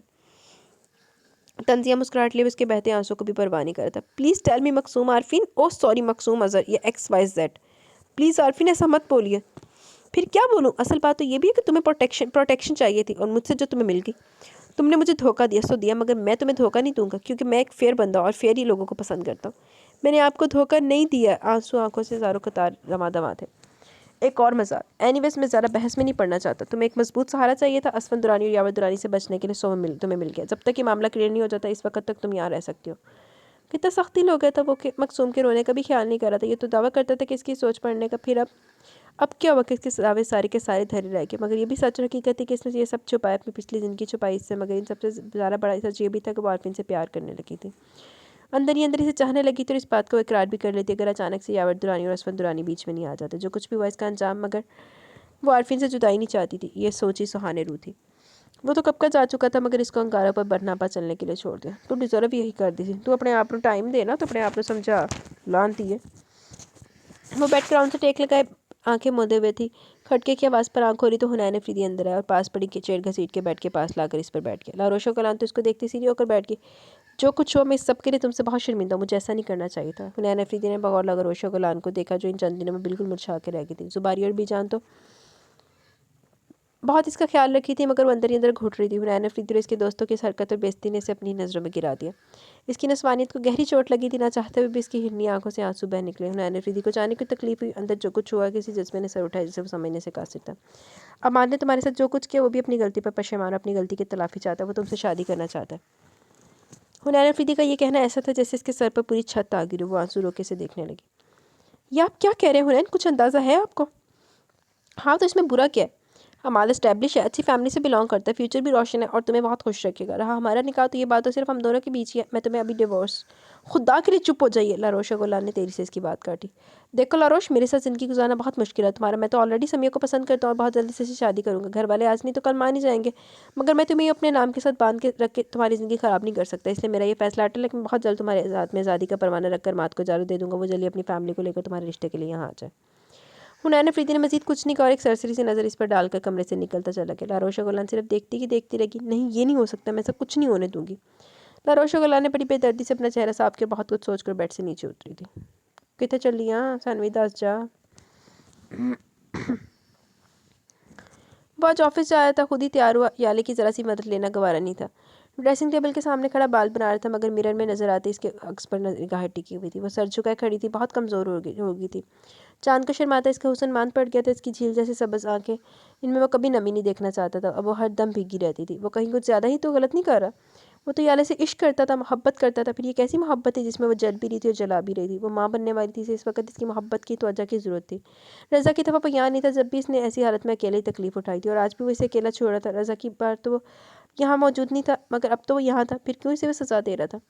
बस बहुत सज़ा पा ली इसने, अब और नहीं। मैं इसे अब और तकलीफ़ नहीं दूंगा। अपनी बाहों में कैद करके अपनी पनाहों के हसार में छुपा के इसे बेइंतहा प्यार दूंगा। इसके सारे गम, दुख और तकलीफ़ अपने अंदर उतार लूँगा। वो अपने मेरे पास, मेरे करीब, मेरे बेडरूम में, वजह चाहे जो भी हो, मगर मेरी मोहब्बत के सबूत तो ये कि वो मेरे पास आ गई, जिसके लिए कितनी तकलीफ़ें सही हैं मैंने भी और याले ने भी, मगर अब और नहीं। दुखों के दिन गए और हम अपनी ज़िंदगी में खुशियों को खुशामदीद कहेंगे। ज़रमील बहुत कुछ सोचता मिरर से हटा चलता हुआ इसके बिल्कुल सामने खड़ा हुआ। इसी शरारत पर माता वो अपने दिल की बात नहीं डाल सकता था। इसने याले की मरमरी नाजुक सी कमर में अपने मजबूत आहनी बाजू डालकर इसे अपने से करीब तर कर लिया। को मामूली सा भी इंच भर का फासला नहीं रहा। क्या हरदम रोती बसोरती शक्ल बनाए रखती हूँ? इस तरह शक्ल बनाए रखोगी तो मेरी बेटी भी रोती हुई इस दुनिया में आएगी, और मुझे अपनी बेबी खूबसूरत गोलमटोल प्यारी सी चाहिए, ना कि तुम्हारी तरह रोती हुई। इसलिए अपने नहीं, मेरी बेटी के लिए हंसो, बोलो, खुश रहा करो। जरमील ने याले के सबस कांच में अपना झिलमिलाता अक्स पर गौर देखा। जरमील भाई, आरफिन भाई बुला रहे हैं। हीरा ने बाहर से ही हाँक लगाई। वो शायद बहुत जल्दी में थी, इसलिए दरवाज़ा खटखटाने का टाइम नहीं था। ओके, अल्लाह हाफिज़। शाम में जब मैं वापस आऊँ तो मुझे तुम ऐसी शक्ल, बुरी शक्ल और ऐसे मलज के कपड़ों में नहीं मिलो, वरना मुझसे बुरा कोई नहीं होगा। वो एक भरपूर नज़र इसके चेहरे पर डालता वहाँ से निकलता चला गया। यहाँ भी अपनी ही गर्ज शामिल थी। याले का दिल खून खून हुआ। यार क्या ज़रूरत है ऑफिस जाने की? कुछ दिन और रेस्ट कर लो, अच्छी तरह से एहतियात हो जाते, फिर ऑफिस आ जाना। आरपी ने गाड़ी स्टार्ट की। नहीं, घर में रह रह के बहुत बोर हो गया हूँ। निगाहें विंडो स्क्रीन पर गाड़ दी। याले के होते हुए भी मजाकन छेड़ा था, जिसका ज़मील ने मुस्कुराने के अलावा कोई जवाब नहीं दिया। खैर, इन सब बातों को छोड़ो, ये बताओ कल कोई आया हुआ था तुमसे मिलने? क्यों, तुम क्यों पूछ रहे हो? वो चौंका ज़रूर था, मगर जाहिर नहीं किया। हीरा बता रही थी, ऊपर से काफ़ी शोर की आवाज़ें आ रही थी। तुम भी काफ़ी गुस्से में थे। हीरा कहाँ थी? वो कुछ और भी बता रही थी क्या? बहुत आम सा अंदाज था और मकसूम की बात इस घर में किसी को भी बताना नहीं चाहता था। ये मामला अपने तौर पर हैंडल कर लेगा। वो शायद नज़मा चाची के पास किसी काम से गई थी, वहीं इसने कुछ ज़ोर ज़ोर से बोलने की आवाज़ें सुनी होंगी। मगर तुम बताओ, सब कह रही हो तो है ना, कोई मसला है क्या? बहुत आम सा लबो लहजा था। जरमील का मामूली सा शक का शायबा भी नहीं था, जिसका मतलब था हीरा ने कुछ नहीं सुना, वरना वो जरमील को ज़रूर कुछ बताती। अरे नहीं यार, कोई ऐसा खास मसला नहीं। आरफी ने एक मोड़ काटा। अच्छा जरमील, एक बात बताओ। हाँ पूछो। वो जो पिछले साल हमारे ऑफिस का एक एम्प्लॉय था जो स्ट्रगल करके कनाडा चला गया था, इसका कुछ अता पता है तुम्हारे पास? कौन, हैदर? हाँ वही हैदर अब्बासी।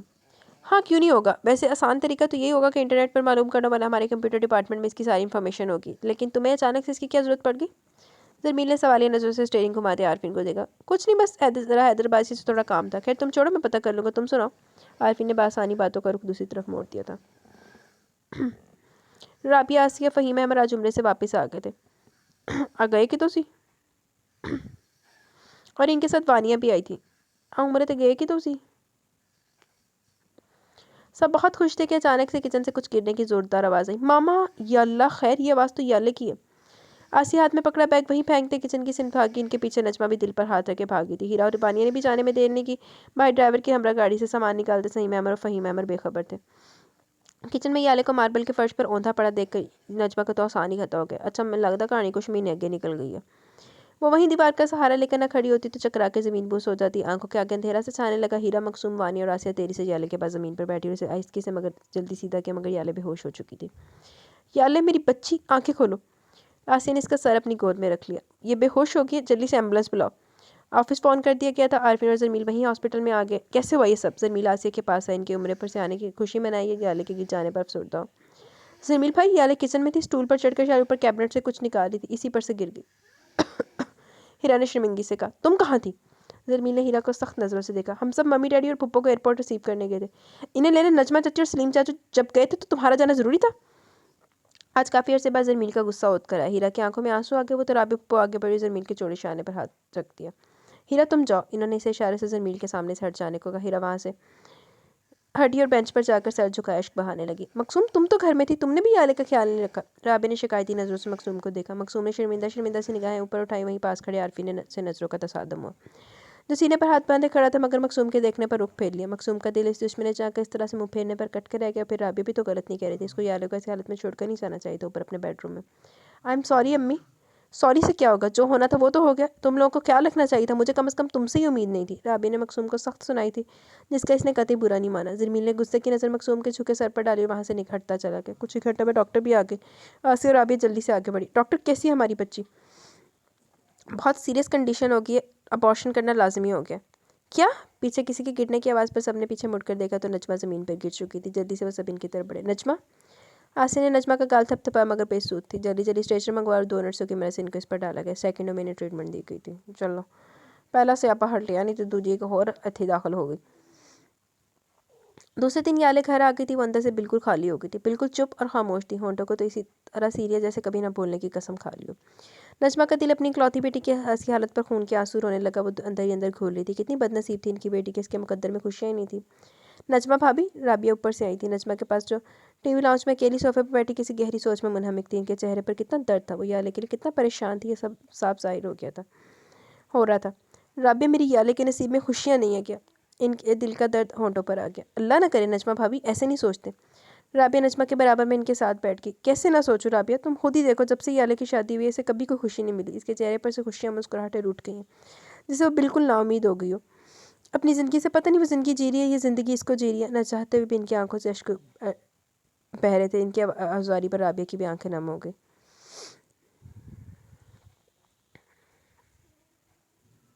अस्सलाम वालेकुम। जरमील आज 1 हफ्ते बाद ऊपर आया था। अब वो बगैर स्टिक के सहारे चलने लगा था। वो बिल्कुल सेहतियाब हो गया था। वालेकुम अस्सलाम। नजमा ने अपने दुपट्टे से अपनी आंखें भीगा चेहरा खुश किया। जरमील की नज़रों से नजमा के आंसू पर शीदा नहीं रह सके। वो चलता हुआ नजमा के पास आ बैठा। कैसी हैं आप चाची जान? एक दुखी माँ कैसी हो सकती है, जिसकी जवान जहाँ बेटी बिस्तर पर अपनी ज़िंदगी से मुंह मोड़कर पड़ी हो, और जिसका लगते जिगर इकलौता बेटा अपने हाथ से अपनी ज़िंदगी को बर्बाद करने पर तुला हो। ना चाहते हुए भी इनके होंठों से शिकवा निकल गया। सब ठीक हो जाएगा इंशाल्लाह। पता नहीं बेटा, हर रोज़ तो यही दुआ करती हूँ, यही उम्मीद करती हूँ कि सब ठीक हो जाए, मगर अब तो लगता है मैं जब खुद कब्र में उतरूँगी वहाँ भी मेरी सुकून रूह बेचैन बेसुकून रहेगी। आज इनकी सारी हिम्मत टूट गई थी। अल्लाह ना करे चाची जान। जरमील ने नजमा को बेसाख्ता मगर तड़प कर खुद से लगाया। अल्लाह आपको हमारे सरों पर सलामत रखे। नहीं जरमील, शायद मेरी बेटी को सज़ा मिली है। हमने तो भी अनजाने में किसी की यतीम बेटी का दिल दुखाया। नजमा की आंखों की पुतलियों में सिमरन का सता हुआ चेहरा घूम गया। जरमील इनका इशारा भी समझ गया, मगर खामोश रहा। चाची जान, मैं याले को लेने आया हूँ। नजमा ने जरमील का चेहरा देखा। जरमील, याले समझती कि तुम इससे नाराज़ हो, इसके अबॉर्शन को लेकर खफा हो। मेरी एक माँ की इल्तिजा है जरमील, मेरी बच्ची को माफ़ कर दो। इसने बहुत तकलीफ, बहुत दुख उठाए हैं। अभी भी ऐसी हालत बना रही है, मुझे लगता है वो अपने साथ साथ मुझे भी मार देगी जीते जी। इनकी आंखें एक बार फिर से बरस पड़ी। नजमा भाभी, इतनी मायूसी और नाउमीदी की बातें मत करें। जरमील बोल रहे हैं ना, सब ठीक हो जाएगा। आप अल्लाह पर भरोसा रखिए, इंशाल्लाह सब बेहतर हो, बल्कि बहुत अच्छा होगा। जो होता है हमारी बेहतरी के लिए तो होता है। हर चीज़ में अल्लाह की रज़ा, इसकी मसलहत शामिल होती है। फिर उम्र ही क्या यार, कि अभी तो वो खुद बच्ची है, हो जाएंगे 5-6 बच्चे। क्यों जरमील बेटा? राबिया ने बात को मजाक का रुख दिया। राबिया किस तरह कहने पर वो झेंप कर रहकर इसके इस तरह झेंपने पर राबिया ने नहायत महसूस होकर देखा। आप भी राबिया पुप्पो? अच्छा कह चाची जान, मम्मी बता रही थी कल अरशद वापस आ गया। हाँ, कल रात ही आया, अपने साथ किसी दोस्त को भी लेकर आए हैं। अच्छा चलें ठीक है, अरशद से बात बाद में होगी, पहले मैं याले को देख लूँ, इसकी अच्छी तरह से खंचाई करूँ। आपको सबको परेशान किया हुआ है। जरमील, नजमा कुछ कहती कि राबिया ने बात ही कर दी। नजमा भाभी, आप बिल्कुल फिक्र मत करें, याले का इलाज जरमील ही करेंगे, अपनी बहुत मनमानी कर ली। राबिया ने जरमील का शौक सा मूड देख लिया, जिसका मतलब था वो सब ठीक कर देगा। इसलिए नजमा को खामोश रहने का कहने के बाद जरमील को जाने का इशारा किया। मुस्कुराता हुआ याले के बेडरूम में आया। दरवाज़ा नॉक किए बगैर वो अंदर आया था। पूरा कमरा अंधेरे में डूबा हुआ था। इसने स्विच बोर्ड पर हाथ मार के सारे बटन ऑन कर दिए थे। पूरा पूरा कमरा तेज़ मरकरी बल्ब की रोशनी में नहा गया। इसने इधर उधर निगाह दौड़ाई। बेड पर एक साइड पर सिमटी सी याले ने अपने चेहरे पर दोनों हाथ रख लिए थे। वो शायद मुस्तकिल अंधेरों में रही थी, जब भी वो झील सी सब्ज़ आँख की इतनी तेज़ रोशनी बर्दाश्त नहीं कर सकी। ज़मीन चलता हुआ इसके सामने से कुछ फासले पर आ ठहरा। याले, ढाई चाह से पुकारा था। याले ने हौले हौले अपनी हथेलियाँ चेहरे से हटाई, मगर ये क्या? जरमील के दिल को जैसे किसी ने मुट्ठी में ज़ोर से मसल दिया। इसके दिल को ज़बरदस्त धक्का लगा था और शॉक्ड ही तो रह गया। वो चेहरा जो कल तक चांद को शर्माता था, आज इस चेहरे की रोशनी कहाँ गई? इन सब्ज़ आंखों से फूटती वो किरणें कहाँ गई? इसके चेहरे की हत्या गोरी रंगत मान क्यों पड़ गई थी? आंखों के नीचे इस कदर स्याह हल्के होंठ, गुलाबी होंठ सूख कर सफ़ेद हो गए थे। बाल खुले हुए थे जिनमें से कितने ही दिन तक कंघी नहीं की हुई थी। बगैर दुपट्टे के 2 रंग के कपड़े, वो भी इतने मलचे, इसे अपनी ज़िंदगी में याद नहीं पड़ता कि कभी इसने याले को ऐसे मल्च के 2 रंग के कपड़ों में देखा होगा। कितनी लागर और कमज़ोर हो गई थी, जैसे बरसों की बीमार लग रही थी। ज़मीन में मर जाऊंगी। बहुत पहले इसका क्या कहा गया जुमला इसके इर्द गिर्द गूंजने लगा। नहीं, वैसा नहीं होने देगा। बेकरारी और बेख्तियारी में ज़मीन ने इसकी कलाई थाम कर खींची और अपनी तरफ और खुद में समो लिया। याले ठहरी कमज़ोर लागर एक हारी हुई औरत अपनी ज़िंदगी से बेजार ज़मील के सीने से लगी हिचकियों से बिलक बिलक कर रो दी। पूरा वजूद इसका कपकपा रहा था। श्श, बस करो याले, और कितना रोगी, अपने साथ साथ तुम मुझे भी मार दोगी। ज़रमील ने इसका चेहरा ऊपर उठाया जो आंसू से पूरा भीगा हुआ था। ज़रमील, मैंने ऐसा नहीं चाहा था, ना ही सोचा था, मैं आपकी अमानत का ख्याल नहीं रख सकी। फिर से आंसू का करेला उमड़ पड़ा था। निगाहें नीचे की वो इतराफ़ी जुर्म कर रही थी। मुझे ये एहसास, ये ख्याल मारे देगा कि मैं हमारे बड़े बच्चे को नहीं बचा सकी। जो होता है अच्छे के लिए होता है। क्या पता वो इस दुनिया में आकर हमसे बिछड़ जाता, फिर वो तो हम ज़्यादा तकलीफ दे होता। मुझे ना तुमसे कोई शिकायत है, ना ही अपने रब से। बेशक वो दिलों के भेद जानने पर कादिर है। तुम खुद को कसूरवार मत ठहराओ। ज़रमील ने इसका चेहरा अपने हथेलियों के प्याले में भर लिया और झुककर अपनी मोहब्बत और बेकरारी की मोहर इसकी पेशानी पर सबत कर दी। आप मुझसे नाराज़ नहीं है ना? नहीं, बिल्कुल भी नहीं। कोई अपनी जान से भला रूठ सकता है? और ये बच्चों की बात तो नेक्स्ट टाइम क्या पता हमारी ट्विंस हो जाए। सुरमई आंखें झील जैसी सबस कांच में गाड़ दी जिनमें शोखी शरारत छुपी हुई थी। ज़रमील की बात का मतलब समझकर याले बुरी तरह हया से झेंप कर रह गई। पलकों की घनेरी बार रुखसार पर सजदा रेज़ होगी, होठों पर हल्की सी मुस्कुराहट ने घर कर लिया था। ज़रमील ने शौक से ये बारिश होने के बाद का उजला उजला निखरा निखरा मंजर देखा। अच्छा, एक बात तो बताओ। ज़रमील ने इसे छोड़ा और 2 कदम के फासले पर खड़ा हो गया। भरपूर नज़रों से सर के बाल से पैर के नाखून तक देखा। ये तुमने अपनी हालत क्या बनाई हुई है? इसके कहने पर याले ने अपने कपड़ों को देखा। मल्च के 2 रंग के कपड़े पहने हुए थे, ऊपर से दुपट्टा नदारत। इसे दुपट्टे का एहसास हुआ तो इसने पीछे पड़ा बेड पर पड़ा अपना दुपट्टा देखा। वो इसे उठाने के लिए बढ़ी कि ज़रमील ने इसको थाम लिया। मैं तुम्हारे दुपट्टे की बात नहीं कर रहा, तुम्हारी इस बेतरतीब हुलिये की बात कर रहा हूँ। वो कुछ नहीं बोली, सिर्फ खामोशी से इसकी तरफ देखा। अब ऐसा है कि इसी हालत में इसी वक्त नीचे चलो, मैं लेने आया हूँ। अभी? जी अभी, और इसी वक्त। ज़रमील ने इसकी बिखरी लटें संवार दी। ज़रमील, अभी मैं बहुत कमज़ोर हूँ, मुझसे चला नहीं जाएगा। जानता हूँ और सब खबर है, तो तुमने अपनी बेवकूफ़ी की वजह से खाना पीना छोड़ा हुआ। अब तुम्हारी देखभाल मैं अपनी नज़रों के सामने होता देखूंगा। मम्मी तो खुद आती, मगर मुझे पता था तुम इनके साथ नहीं आओगे, इसलिए 1 हफ्ता और लगाया ताकि जल्द से जल्द स्टिक से जान छुड़ा के अपनी जान से निपट सकूँ। अच्छा, आप थोड़ा वेट तो करें, मैं अपना हुलिया दुरुस्त कर लूँ। ताई मम्मी देखेंगे तो क्या सोचेगी? इतना तो वो समझ ही गई थी वो अपनी करेगा। वो इससे दूर हटने लगी। जी नहीं, अभी वक्त नहीं है मेरे पास। अगर तुमसे कमज़ोरी की वजह से नहीं चला जाएगा तो इसका भी हल है मेरे पास।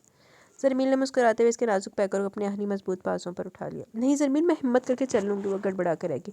बिल्कुल चुप। और फिर इसकी एक भी सुने बगैर वो बाहर आ गया था। जहाँ राबी और नजमा भी बैठी बातें कर रही थी, ज़रमील के बाजू में याले को देखकर नजमा डर के दिल पर हाथ रख के खड़ी हो गई। राबी परेशान सी उठी। ज़रमील, क्या हुआ याले को? अरे चाची जान, घबराइए नहीं, कुछ नहीं हुआ इसे। बस ज़रा इसका सही से ख्याल नहीं हो रहा यहाँ, और वो खुद भी आपको बहुत तंग करती है, इसलिए मैं इसे नीचे लेकर जा रहा हूँ। वो नजमा को देखकर मुस्कुरा दिया। नजमा ने सुकून का सांस लेकर याले को देखकर वापस अपनी जगह पर बैठ गई। बेटा, तुम्हारी चीज़ें तुम जब चाहो ले जा सकते हो। थैंक्स। ज़रमील ने नजमा को तो शकराना नज़रों से देखने के बाद याले को देखा, फिर राबी को विक्ट्री का निशान दिखा के नीचे किसी ने पड़ गया। राबी ने दिल से इन दोनों को दुआ दी। बेफिक्र है नजमा भाभी, हमारे याले के दामन में खुशियाँ खुशियाँ होंगी इंशाल्लाह। अभी ने पूरा यकीन था कि ज़रमील याले को बहुत खुश रखेगा, बस अरशद की ज़िंदगी भी सहल हो जाए। वो अरशद की तरफ से भी पुरसकून होना चाहती थी। अच्छा जी। वो खाली बेंच पर बैठी किसी गहरी सोच में मुस्तगरक थी। बस एक ही खिला में ना होने वाले नुक्ते पर नज़र थी। सिमरन काफ़ी देर से इसे देख रही थी। ये तो साफ लग रहा था वो बिल्कुल अकेली, कोई इसके साथ नहीं है। अगर वो गहरी सोच में मुनहमिक थी तो साथ इसके चेहरे पर बेपनाह फिक्र और परेशानी भी थी। मगर क्या सिमरन का ध्यान लारोशा गुलान पर ही जाता? अगर बराबर में बैठे 2-3 लड़कों की बातों को समझना चाहता तो वो बहुत नाज ज़ेबा गुफ्तगू कर रहे थे। इस लड़की के लिए इसे किडनैप करके बेचने की बात कर रहे थे। वो थी भी तो बहुत खूबसूरत, बिल्कुल मैदे जैसी। सफ़ेद रंगत के हाथ लगाओ तो मैली हो जाए। साहिराना आंखें जिनमें शायद दुख हलकुरे ले रही थी। पठानों जैसी रंगत वाली इस खूबसूरत और प्यारी सी लड़की की तरफ सिमरन बढ़ी और लारोशा गुलान के बराबर में इस तरह फ्रैंकली बैठी जैसे बहुत पुरानी शरासा आई हो। मैं कब से तुम्हें ढूंढ रही थी, तुम यहाँ बैठी हो? जी। लारोशा गुलान बुरी तरह चौंक कर सिमरन को देखने लगी। सिमरन ने इस लफंगे लड़कों को देखा जो सिमरन के बैठने और उसकी बातचीत करने पर पीछे पर लटके थे। परेशान मत हो, अगर मैं यहाँ तुम्हारे पास आकर न बैठती तो वो लड़के तुम्हारे किडनैप की प्लानिंग और तुम्हें बेचने की पूरी प्लानिंग कर चुके थे। सिमरन ने शेष सारे से इन लड़कों को देखा जो पार्क से जाने वाले रास्ते की तरफ जा रहे थे। लारोशा गुलान ने इस तरफ देखा और फिर तशक्कराना नज़रों से सिमरन को देखा। Thank you, it's okay. Simran धीरे से मुस्कुरा दी। बाय द वे, मेरा नाम सिमरन है, और तुम्हारा? लारोशा गुलान। Good name. कहाँ रहती हो? कोयटा। नजरें नीची करके कहा। कोयटा? सिमरन ने हैरानगी से लारोशा गुलान को देखा। मगर कोयटा में रहती हो तो यहाँ कैसे? लारोशा गुलान ने बगौर सिमरन को देखा। दिल ने कहा इस सादी सी मुखलिस और खातून पर यकीन कर लेना चाहिए। और फिर लारोशा गुलान ने सिमरन को अपनी पूरी ज़िंदगी की दास्तान अलीफ से ये तक सुना दी, कुछ भी नहीं छुपाए से। ओफो, ये तो बहुत बुरा हुआ तुम्हारे साथ। सिमरन ने दुख भरी नज़रों से मायूस और अफसरदा लारोशा गुलान को देखा। कम से कम तुम्हारे शौहर को इस तरह नहीं करना चाहिए था। ये सब तो चलो लाइलम थे, मगर तुम्हारे शौहर को तो सब पता था। मगर उन्होंने मुझे पहले दिन बाबर करा दी कि खामोशी के कुफल डाल लेना अपने होंठों पर। इन आंखों से न चाहते हुए भी चंद मोती टूट कर गिरे थे। फिर अब क्या करोगी तुम? कहाँ जाओगी? मालूम नहीं, मेरा नसीब मेरी तकदीर मुझे कहाँ ले जाए। सिमरन ने खामोश नजरों से देखा, फिर बहुत कुछ सोचते हुए से कहा, ठीक है तुम मेरे साथ चलो मेरे घर। आपके घर? आपके घर वाले आपसे नाराज़ नहीं होंगे? लारोशा गुलान ने सवालिया नजरों से सिमरन को देखा। इसकी तुम फिक्र मत करो, क्योंकि मैं अपने घर में अपने खाला खालू के साथ रहती हूँ अकेली। आपके हस्बैंड? ओहो, तुम बड़े सवालात करती हो। अब छोड़ो इन सवाल जो आपको, मेरे साथ मेरे घर चलो, यहीं पास है मेरा घर। मैं यहाँ इस पार्क में हर रोज़ सिर्फ 1 घंटे के लिए ताज़ा हवा के लिए आती हूँ। लारोशा गुलान सिमरन पर भरोसा करके इसके साथ इसके घर चली गई थी। बाकी सब अल्लाह पर छोड़ दिया था। चलो, लारोश भी आ गई ना टब्बर। वानिया नीचे याले की तबीयत पूछने आ रही थी। आखिरी से चंद सीढ़ियों पर इसके कदम ठिठक कर रह गए। इसका सांस रुक गया था। दिल जैसे हलक में आ गया और धड़कन इतनी तेज़ धड़कने लगी कि दिल पर बेसाख्ता हाथ आ गया था। आंखें यकीन नहीं करना चाहती थी, मगर सामने जो था वो हकीकत था, एक जीता जागता सच। अरशद को तो वो जानती थी, इसके साथ जो खड़ा था इसे तो वो लाखों में नहीं करोड़ों में भी पहचान सकती थी। इसकी तरह बेशक इसका रुख नहीं था, वो सिर्फ पीछे से इसकी पुश्त देख रही थी। वही कदो कामत वही भूरे बाल, चुके पीछे पुश्त पर हाथ बांधा हुआ था। शर्ट की आस्तीन फोल्ड थी, हाथों की वही पठानों वाली रंगत। वो कोई और नहीं, अफरीदी था। अल्लाह, फिर जिन्ना आ गया वापस। मगर नहीं, वो तो मर गया था, वो जिंदा नहीं है, क्योंकि रेहान शेख ने इसे मरवा दिया था। मैंने खुद ही अपनी इन गुनाहगार आंखों से इसकी मौत की मूवी मोबाइल में देखी। फिर ये कि हाँ, सोच सोच के दिमाग थकने लगा। जब बात करते अरशद की नज़र सामने सीढ़ी पर उठी। अरशद के देखने पर वो गड़बड़ा कर आएगी। अस्सलाम वालेकुम, फ़ौरन सलाम झाड़ा। वालेकुम अस्सलाम। हसन ने अरशद को देखते हुए पीछे पलट कर देखा था। नर्जों का तसादम बड़ा जानदार था। नहीं, वो अफरीदी नहीं था, वो तो कोई और था, जिसकी अफरीदी जैसी जसामत कदो कामत रंगत ज़रूर थी, मगर इसकी आंखें, हाँ वही बलोरी आंखें जो हूबहू अफरीदी की बलोरी आंखों की तरह थी। आपको कोई काम था? काफ़ी देर यूं ही खड़ा देखकर अरशद ने पूछा तो अपनी हरकत पर खुद ही शर्मिंदा सी होगी। जी, वो मैं याले से मिलने आई थी। हसन ने अपना रुख इसको एक तरफ देखने के बाद, एक नज़र देखने के बाद ही मोड़ लिया था। याले को आज सुबह ही ज़मीन नीचे ले गया, आप चाहें तो नीचे चली जाए। जी बेहतर। नजमा आंटी? हाँ, वो अपने रूम में है। थैंक्स, मैं इनके पास चली जाती हूँ। वो सीढ़ियाँ उतरी थी, इसे इन दोनों के पास से गुजर कर नजमा के रूम में जाना था। अब आई थी तो नजमा आंटी से मिल भी ले और याले की तबीयत भी पूछ लेगी। वो वहाँ से गुजर कर नजमा के बेडरूम में इंटर हुई, मगर इस दौरान मुस्तकिल खुद पर दो आंखें ज़रूर महसूस की थी। हाँ हसन, अब बोलो, क्या बोल रहे थे? अर्शद ने इशारे से इसे पास रखे सोफे सेट पर बैठने का कहा और आगे, क्या इरादे तुम्हारे? इरादा तो यही कि यहीं रहकर बिजनेस करूँगा, बाहर जाने का अब दिल ही नहीं करता। पार्टनरशिप? नहीं यार, खुद का कोई बिजनेस। और अगर मैं ऑफर करूँ तब भी नहीं? अर्शद ने मुस्कुराते हुए ऑफर की। तुम्हारे खलूस की मैं कदर करता हूँ, चलो, मगर इस बारे में सोचा ज़रूर जा सकता है। हसन ने इसकी मुस्कुराहट का जवाब मुस्कुराहट से दिया। ठीक है, सोचो, तुम, बहुत टाइम है तुम्हारे पास, जब तक मैं 2 कप चाय का बना के लाता हूँ। वो खड़ा हुआ किचन की जानिब बढ़ गया। हसन ने मेज़ पर पड़ा रिमोट उठा लिया और टीवी ऑन कर लिया। कोई आधे घंटे 15 मिनट बाद वानिया नजमा के बेडरूम से निकली। हसन के अंदर टीवी पर से रेडियो वानिया पर टिकी। वानिया झिझक कर रह गई। इसके इस तरह घूरने पर सर को झुकाए वो सीढ़ियाँ चढ़ने लगी। मगर जाने दिल में क्या है कि इसने पीछे पलट कर एक नज़र देखना चाहा, वो भी सही देख रहा था। वो बुरी तरह सटपटाती हुई ऊपर की जानिब तेजी से बड़ी ब्यूटीफुल। हसन के होठों की तलाश में मुस्कुराहट सी घुलने लगी थी। उन्हें नफ़ा कित्थों आ गया हसन साहब, कित्थों आ गए ने। आज वो सारा काम करके बैठी थी। आज चूँकि इतवार का दिन था, सभी मर्द घर पर थे। दोपहर का खाना इसने आरफिन की पसंद का बनाया। कोरमा, चाइनीज़ राइस से बहुत पसंद थे। आरफिन बहुत बदल गया था। पहले जैसी शौकिया शरारतें, इस पर जुमानी जुमले कसना सब जैसे भूल गया था। अब तो बात करना तो दूर, देखना तक पसंद नहीं करता था। मकसूम का दिल कटने लगा था। इसके बदलते रवैये पर दिल खून के आंसू रोने लगा था। आज जो कुछ इसके साथ हुआ या हो रहा था, सब बचपन दुरानी या यावर दुरानी की वजह से हो रहा था। क्या था वो? पहले आरफिन को सब कुछ बता देती तो नौबत यहाँ तक नहीं पहुँचती, मगर असफन दुरानी और यावर दुरानी ने इसकी सुकून भरी ज़िंदगी में जहर घोल दिया था। वो इतनी गहरी चाल चलेंगे इसके तो वह गुमान में भी नहीं था। इसका किधर गया? इसकी ज़िंदगी घुटन हो गई थी, मुश्किल में पड़ गई थी इसकी जान। शायद ज़िंदगी में इसकी आजमाइश, इसका इम्तिहान ख़त्म नहीं हुआ था। अभी बरनापा कदमों से दहकते अंगारों पर और चलना पड़ेगा। वो इन्हीं गहरी सोचों में गलता थी कि ये भी एहसास न हुआ कब से इसका मोबाइल बज रहा। मकसूम भाभी, आपका मोबाइल बज रहा है।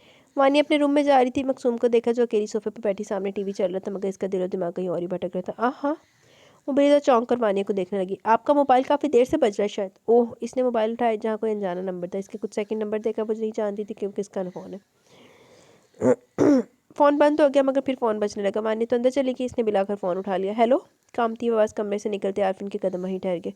हेलो मकसूम, कैसी हो? वो जो इसके अंदर एक डर मुँह फाड़े से डरा रहा था, वो डर इसके सामने था। असफन चाचू, हाँ मैं क्यों बेचारे शरीफ लोगों को परेशान कर रही हूँ इनके लिए, और तुम्हारे लिए भी यही बेहतर है कि तुम सीधी शराफत से हमारे साथ कनाडा चलो। मुझे नहीं मालूम कि आप लोगों का क्या मकसद है, मगर मैं भी जानती हूँ कि, और आप भी जानते हैं कि वो सब तस्वीरें, मूवी, निकाहनामा वगैरह जाली है। इस समय कोई सच्चाई नहीं। हाँ हाँ हाँ हाँ।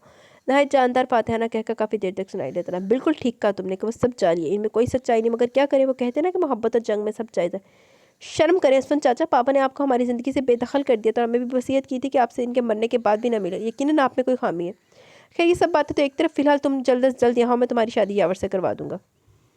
ये आप क्या कह रहे हैं? मेरी शादी आरफिन से हो चुकी है, यावर से कैसे कर सकते हैं आप? मकसूम ने दबी दबी आवाज़ में गुस्सा किया। ये बात तो तुम कहती हो, आरफिन तो नहीं मानता। नहीं, आप गलत कह रहे हैं, वो मानते हैं इस शादी को। अब तुम्हारी इस बात को गलत फहमी कहूँ या खुश फहमी, बहरहाल अगर तुम इस बात पर अड़ी हुई हो तो आरफिन तुम्हारा शौहर है तो कोई बात नहीं, लेकिन अगर आरफिन ही ना रहे तो तब तो तुम यावर से शादी कर सकती हो ना। कितनी खबासत भरी थी इनकी सोच में। खबरदार असफन जादू, अगर आपने आरफिन को कोई नुकसान पहुँचाया तो। वो दहल करी तो रह गई थी, आरफिन का ज़रा सा भी नुकसान हो भला कैसे बर्दाश्त कर सकती थी? तो फिर डन कि तुम यहाँ हमारे पास आ रही हो। असफन दुरानी ने इसके जज्बात पर पैर रखा है जिसके लिए वो कामयाब ठहरे थे। अगर आरफिन की ज़िंदगी की एवज़ आपको मैं चाहिए हूँ तो मैं आऊँगी। आप मुझे बताइए मैं कब और कहाँ हूँ? शिकस्त लबो लहजे में इसकी स्याह आंखों से गरम गरम स्याल बहने लगा। और इससे पहले कि असफन दुरानी कुछ कहते वो कुछ सुनती, पीछे खड़े आरफिन ने इसके हाथ से तेजी से मोबाइल झपटा। वो इतने करीब था कि बासानी इन दोनों की गुफ्तगू सुन सकता था। आज के बाद अगर तुमने मकसूम को फ़ोन करने की कोशिश की तो मुझसे बुरा कोई नहीं होगा। आराम से समझा रहा हूँ, समझ जाओ, मकसूम से दूर हो, वरना अगर मैं अपने पर आ गए तो यहाँ पाकिस्तान में तुम बाप बेटे नज़र ही नहीं आओगे। याद रखना, यहाँ पाकिस्तान की जेल से भले ही तुम छूट जाओ, मगर कनाडा के कानून की जेल से तुम्हारी ज़िंदगी भर का मुकदमा ठहराएंगे अगर मेरी बात नहीं मानी तो। आरफिन के लबो लहजे में शेर की धार थी, आंखों में गुस्से की शरारत, और गुस्से की वजह इसके दिमाग की रगें उभर गई थी। आरफिन ने मोबाइल ऑफ करके सोफे पर फेंक कर डरी सहमी दहशत जरा सी मकसूम को बाजू से पकड़ के झटके से अपनी समत खींचा कि वो कमज़ोर सी इसकी चौड़े सीने का हिस्सा बनी। तुमने अगर इस घर से बाहर एक कदम ही मेरी मर्जी के बगैर निकाला तो मैं तुम्हारी टांगें तोड़ दूंगा, और मैं जो कहता हूँ वो कर भी गुजरता हूँ। आई समझ? जिस झटके से इसने मकसूम को खींचा था, इससे कई ज़्यादा ज़ोर से खुद से अलग भी कर दिया कि वो पीछे सोफे पर गिरी थी। आरफी ने एक तेज़ गुस्से आवर नज़र से इसे देखा और वहाँ से निकलता चला गया, मगर इसका रुख बाहर बाहर की जानिब था। राबे नीचे याले के पास से आई थी, मकसूम को सोफे पर सर झुकाए बैठे देखा तो इसके पास ही आकर बैठ गई। मकसूम बेटा क्या बात है, इस तरह क्यों बैठी हो तुम? जी, वो चौंक कर आएगी, जल्दी से अपना भीगा चेहरा साफ किया। राबी ने इसका भीगा चेहरा और भीगी पलकें देख ली थी। और ये तुम रोई क्यों? इन्हें मकसूम की फिक्र लगी। नहीं तो अम्मी, ऐसी तो कोई बात नहीं, वो दरअसल मैं अभी किचन से आकर बैठी हूँ ना, तो किचन में गर्मी बहुत थी। वो यकीन दिलाने की कोशिश में कामयाब हुई है नहीं, वो ये नहीं जानती थी क्योंकि राबिया से बेयकीनी से बगौर देख रही थी। सच कह रही हो? तुम्हारी आंखें भी सुर्ख हो रही हैं। अगर आरफी ने कुछ कहा तो मुझे बताओ, मैं अब भी इसके कान खींचती हूँ। बहुत शफकत से इसके गाल पर हाथ रखा। तुम मुझे बहुत अजीज़ और प्यारी हो, मैं तुम्हारी आंखों में मामूली सी भी उदासी नहीं देख सकती। बताओ मुझे क्या बात है, क्योंकि आरफिन को भी मैंने बहुत जल्दी में बाहर जाते देखा। तुम दोनों के बीच सब ठीक है ना? अरे अम्मी, वाकई ऐसी कोई बात नहीं, मेरे यकीन करें, बस अपने मामा पापा की याद आ गई थी। मेरी जान, अगर इनकी याद आई तो इन्हें कुछ पढ़ के बख्शा करो। जी अम्मी, मैं रोज़ बख्शती हूँ। ये तो बहुत अच्छी बात है। अच्छा चलो ये बताओ, रात में पहनने के लिए अपने और आरफिन के कपड़े निकालिए। कपड़े? मगर क्यों अम्मी, हम कहीं जा रहे हैं? इसने अपना दर्द अपने दिल में छुपा लिया था। राबिया से कहकर वो इन्हें दुख नहीं करना चाहती थी। अरे लड़की, बताया तो था, आज रात का खाना फ़हीम भाई और सलीम भाई ने नीचे लॉन में रखा है, तकरीबन सभी फ्रेंड्स को बुलाया। ओ आई एम सॉरी, मैं वाकई भूल गई थी, मैं अभी निकाल लेती रहती हूँ। मकसूम वहाँ से खड़ी होगी मुबादा राबिया कोई और सवाल ना करे, क्योंकि इस वक्त वो इस पोजीशन में बिल्कुल नहीं थी। इसका दिल बार बार भर आ रहा था। आंसू का एक गोला जो हलक में अटका हुआ था वो निकलने के लिए बहना निकले इनके सामने। याले ज़मीर पैड पर नीम दराज कोई मैगज़ीन पढ़ रहा था। वो वार्डरोब के पास खड़ी मसरूफ़ अंदाज में बोली, आज रात क्या पहन रही हो? इसने मैगज़ीन वापस रख दिया। सोच रही हूँ ये सूट पहनूँ, इस्लामाबाद से ख़रीदा था, अभी हल्की सी ठंड भी है तो ये वेलवेट का सूट अच्छा लगेगा। इसने हैंगर किया हुआ सूट बेड पर रखा। ज़रमील ने वो सूट देखा, वाकई नहायत खूबसूरत लग रहा था। ज़रमील ने इसकी पसंद को सराहा भी था। याले बिल्कुल खामोश गुमसुम सी हो गई थी, और इसकी खामोशी को ज़रमील ने बहुत शिद्दत से महसूस भी किया। वो बेड से खड़ा हुआ और इसके पास आ गया। क्या सोच रही हो? याले ने ज़रमील को उदासी से देखा। सिमरन भाभी की बहुत याद आ रही है। आप जानते हैं ना इन्होंने मेरा किस तरह ख्याल रखा है। मेरे खाने पीने की देखभाल, रज़ा की पूरी जिम्मेदारी इन्होंने संभाली हुई थी। इनकी इसकी तरबियत और परवरिश इन्होंने की, तो आज वो हमारे साथ नहीं है। मुझे बहुत अफसोस महसूस हो रहा है। इसकी आंखें नम हो गई थी। जी तो गाइस, यहाँ पे हमारी एपिसोड अपने अख्ताम को पहुँची। कैसी लगी आपको एपिसोड? अपनी राय का ज़रूर इज़हार कीजिएगा। अभी कमेंट सेशन की तरफ चलते हैं, दैन वीडियो को एंड करेंगे। NYB, वालेकुम अस्सलाम। अल्हम्दुलिल्लाह मैं ठीक हूँ। नैन की शादी हीरा से होगी मुझे लगता है सर, जो कि अफरीदी है जिसकी शादी वानिया से हुई है। आई होप कि पिछली किस्तों में, 2 किस्तों में आपके ये शक व शुबात गलत साबित हो गए होंगे। बाकी फरीदी कौन है तो लगेगा पता, फरीदी तो मर चुका है। सारा रियाज वालेकुम अस्सलाम, अल्हम्दुलिल्लाह मैं ठीक हूँ, आप सुनाएं। सही कहते हैं कि बड़ों की बच्चों की करनी बच्चों को भुगतनी पड़ती है। नो डाउट मकाफात अमल तो हर जगह होता है। Tayyaba Iftikhar very nice novel. Malik Sabba ep was very interesting, बहुत ज़्यादा मज़ा है सुनकर, नावल काफ़ी इंटरेस्टिंग हो गया। मकसूम उसके स्वामी की कॉल पर कैसे खुश हो रही थी। अच्छा लेकिन अच्छा ही बोला आरफी ने, अब भी मकसूम को स्वामी की ठीक लग रही है। बस जिन्हें दिमागों वेले उन्होंने नहीं खुश होता। बेचारी वानिया, उससे अफरीदी ने किडनैप कर लिया। उसके बाबा कितने परेशान रहे कि उसके लिए। वानी के साथ अच्छा नहीं किया अफरीदी ने। उस मासूम का क्या कसूर था, वो कैसे उसकी मन्नत कर रही थी। लेकिन अफरीदी पर तो बदले का भूत सवार था। बेचारी को कोई बात नहीं सुनी उसने। और फिर उस बेचारी की कंडीशन कितनी ख़राब थी। ये रेहान शेख तो सच में उस बेचारी शैला के साथ बहुत बुरा किया। लानती ने बहुत फटकार पाई इसी ने बहुत बुरा किया। और फिर मेरी शैला का भाई वो गुस्से का इतना तेज़ था। हनी ने सारी बातें सुनी थी, तभी उसने रेहान से बदला लिया। ठीक ही है कि जैसे माँ बाप का किया उनकी औलाद के आगे आता है। ठीक ही कहा है किसी ने। अच्छा जैसे बेचारी मानिया के साथ हुआ, लेकिन फिर भी उसके बाबा ने किया है फरीदी के साथ। वैसे फरीदी ये डिज़र्व करता था। तेरे रेहान शेख भी तो फिर शिद्दत ही डिज़र्व करता सी ना। लानती हुनैन का करेक्टर अच्छा था, उन लोगों की स्टोरी अच्छी है, उनके पार्ट इंटरेस्टिंग था। बाकी एपिसोड बहुत इंटरेस्टिंग थे। अल्लाह पाक आपको हमेशा खुश रखें, आमीन सुम आमीन। जज़ाकल्लाह। प्यारी ऐसी दुआ में याद रखें। Ex defaulter can you read Aabe Hayat. इंशाल्लाह आई विल। मुझे पहले भी आबे हयात की काफ़ी ज़्यादा फरमाइशें आई हुई हैं, लेकिन बस मैं उसको इस तरह से पढ़ना चाहती हूँ कि वो आपको एज अ सेकेंड नावल के तौर पे दूँ, क्योंकि मुझे पता है कि जब मैंने वो रीड करना है ना, आप लोगों ने मेरे चैनल का इतना बुरा हाल कर देना ना, उस पर व्यूज़ ही नहीं आने। अभी तो बहुत सारी फरमाइशें आ रही हैं, लेकिन एट द एंड व्यूज़ ही नहीं आने। तो लेकिन इन मुझे पता है कि मेरे कुछ रीडर्स काफ़ी ज़्यादा फरमाइश करें आबे हयात की, तो आबे हयात आएगा ज़रूर। क्योंकि सलार सिकंदर की मुझे भी याद आ सकती है ना, तो आएगा ज़रूर। लेकिन अभी कोशिश करूँगी जैसे टाइम लगे ना, इन छुट्टियों में ही कर दूँ आपको आबे हयात भी। साइम वहीद वालेकुम अस्सलाम, अल्हम्दुलिल्लाह मैं ठीक हूँ, आप सुनाएं डियर। Nice episode. चलो वालेकुम अस्सलाम, प्लीज़ फिनिश सून। यार ट्राई तो करी हूँ, अभी 2-2 घंटे की एपिसोड आ रही हैं, तो इंशाल्लाह जल्दी एंड हो जाएगा नावल। मज़ीद 2 किस्तें रह गई हैं, 1-2 किस्तें रह गई हैं बस। Tayyaba Iftikhar thanks welcome. X defaulter. People can't read it properly. Please, Pire Kamil, one of my best novel. Please read next part of this novel. Abe Hayat, please read this novel. I hope you read this novel. This novel Abe Hayat Salarani Mama. People can't read properly. Please read. इंशाल्लाह जी इंशाल्लाह ज़रूर read करेंगे। तामीर खान अल्हम्दुलिल्लाह मैं ठीक हूँ, आप सुनाएं। अफरीदी ने वानी किडनैप करके अपने घर ले गया। उसके बाबा उसके लिए बहुत परेशान हो रहे थे। उनको पता लग गया था कि वानी ने अफरीदी को ले गया होगा। और यार वानी के साथ बहुत बुरा किया अफरीदी ने, उसके साथ वाकई बड़ा बुरा होगा। मानती हूँ कि उसके बाबा ने अफरीदी के साथ बहुत बुरा किया, लेकिन उस सब में वानी की क्या गलती थी। लेकिन उस वानी के साथ हुआ वो मकाफाती अमल था। उसके बाप का किया उसके आगे आया। रेहान शेख ने बहुत गलत किया था पास्ट में शैला अफरीदी के साथ। बेचारी कितनी मासूम थी, वो ज़िंदगी ख़राब कर दी उसकी। हनी के डैड को कितना गुस्सा आ रहा था रेहान शेख पर। फिर उसके डैड के एक्सीडेंट हो जाता है और उनकी डेथ हो जाती है। बेचारी नबीला अफरीदी हनी की मम्मा कैसे सब कुछ मैनेज करती हैं, बड़े दिल गुर्दे की बात है। वो भी एक लेडी होती हैं, तो वो कोई भी लेडी होती तो रोने धोने लग जाती, लेकिन उन्होंने कैसे सब संभाला। शैला को महफूज जगह पर शिफ्ट किया, और उस सब में हनी भी सब कुछ बर्दाश्त करता है। फिर उसकी मामा की डेथ हो जाती, बेचारा बहुत अकेला हो गया था। हाँ फेस तो बहुत ज़्यादा किया हनी ने। उसकी मामा ने उससे वादा लिया कि वो अपने पुप्पो के ध्यान रखे। अच्छा हुआ रेहान के साथ ऐसा ही होना चाहिए था, लेकिन उसमें बेचारी वानी के साथ बहुत गलत हुआ, नो डाउट। और कैसे रेहान शेख कह रहा था कि अब मैं फरीदी से बदला लूँगा। मैं कहती हूँ कि इससे भी बुरा वक्त वो तुम्हारे साथ, लेकिन बुरा करता हुआ तुम्हारे साथ, लेकिन वानी के साथ नहीं थे। और की इन्हें मार देता, किची मोड़ देता पकड़ के। फिर हॉस्पिटल में अफरीदी को देखकर वानिया बहुत डर जाती है। नावल में एक न्यू ट्विस्ट आता है, सल जोकर हुनैन अफरीदी। यस यार बड़ा फ़नी है हुनैन। जब इन दोनों की एंट्री हुई तभी मुझे लगा कि इन दोनों में किसी एक के साथ हीरा की शादी होगी। बीजान बहुत अच्छी हैं, कैसे वो हुनैन की साइड ले रही थी। और उनकी हुनैन की गर्लफ्रेंड के कपड़े के बारे में कहना मुझे बिल्कुल मेरी दादी की तरह लगी। मेरी दादी बहुत गुस्सा होती है इस तरह के लिबास से। इतनी बड़ी फैमिली है मेरी, बट कोई ऐसे कपड़े नहीं पहनता। अच्छी बात है, पहनना भी नहीं चाहिए इंसान को। ड्रेसिंग वैसी करनी चाहिए कि वो सर से पैर तक पूरा कवर हो। ये क्या अपनी नुमाइश करना, आई जस्ट हेट। खैर कोई ये नहीं, ये तो मेरी बात थी। हनी के पप्पो को होश आ गया, लेकिन फिर उनकी कंडीशन ठीक नहीं थी, वो हॉस्पिटल लेकर गया।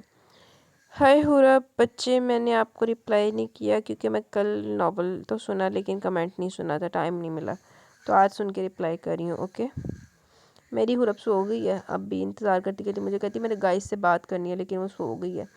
तो हुरब भी आपको जवाब फिर ना कल देगी। हुरब की तरफ से मैं जवाब दे देती हूँ। ओके, और कैसी हो आप, आपको खांसी भी आती है, बल्कि हुरब का जवाब फिर हुरब ही दे देगी कल।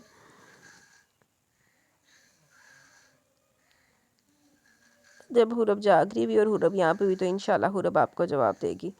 अल्लाह खैर करे। Get well soon, thank you, may Allah bless you, आमीन, अल्लाह हाफिज़ जी। स्टोरी बहुत इंटरेस्टिंग है डियर, और बहुत रोमांटिक है और ज़बरदस्त स्टोरी है डियर।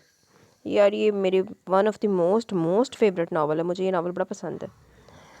और आपके भांजी की बुखार उतर गया? हाँ जी माशाल्लाह बेहतर है, पहले से बुखार उतर गया, लेकिन बस चिड़चिड़ी बहुत ज़्यादा हो गई है, सारा दिन बहुत तंग करती है, तो बस वो ज़रा हो गया। अब भी इंतज़ार कर रही थी कि मैंने एंड पे बात करनी है, मैंने बात करनी है, लेकिन इंतज़ार करती करती कल भी सो गई थी, आज भी सो गई थी। हालांकि अभी मुझे इतना लेट नहीं हुआ रिकॉर्डिंग करते करते, लेकिन बस वो लोग 9 बजे सो जाते हैं, तो आज भी सो गई। तो आप सुनाए, अब यहाँ पे कमेंट सेशन मुक गए, मुझे अब इजाज़त दें और मेरी बात सुने कि नावल नवल कोई नहीं लेना। और दूजा की ना ओदा रीज वाला नावल है, तू तख्त मेरा ते बख्त मेरा, तख्त बख्त वाला नावल नहीं लेना, देख ले, life is yours, choice is yours.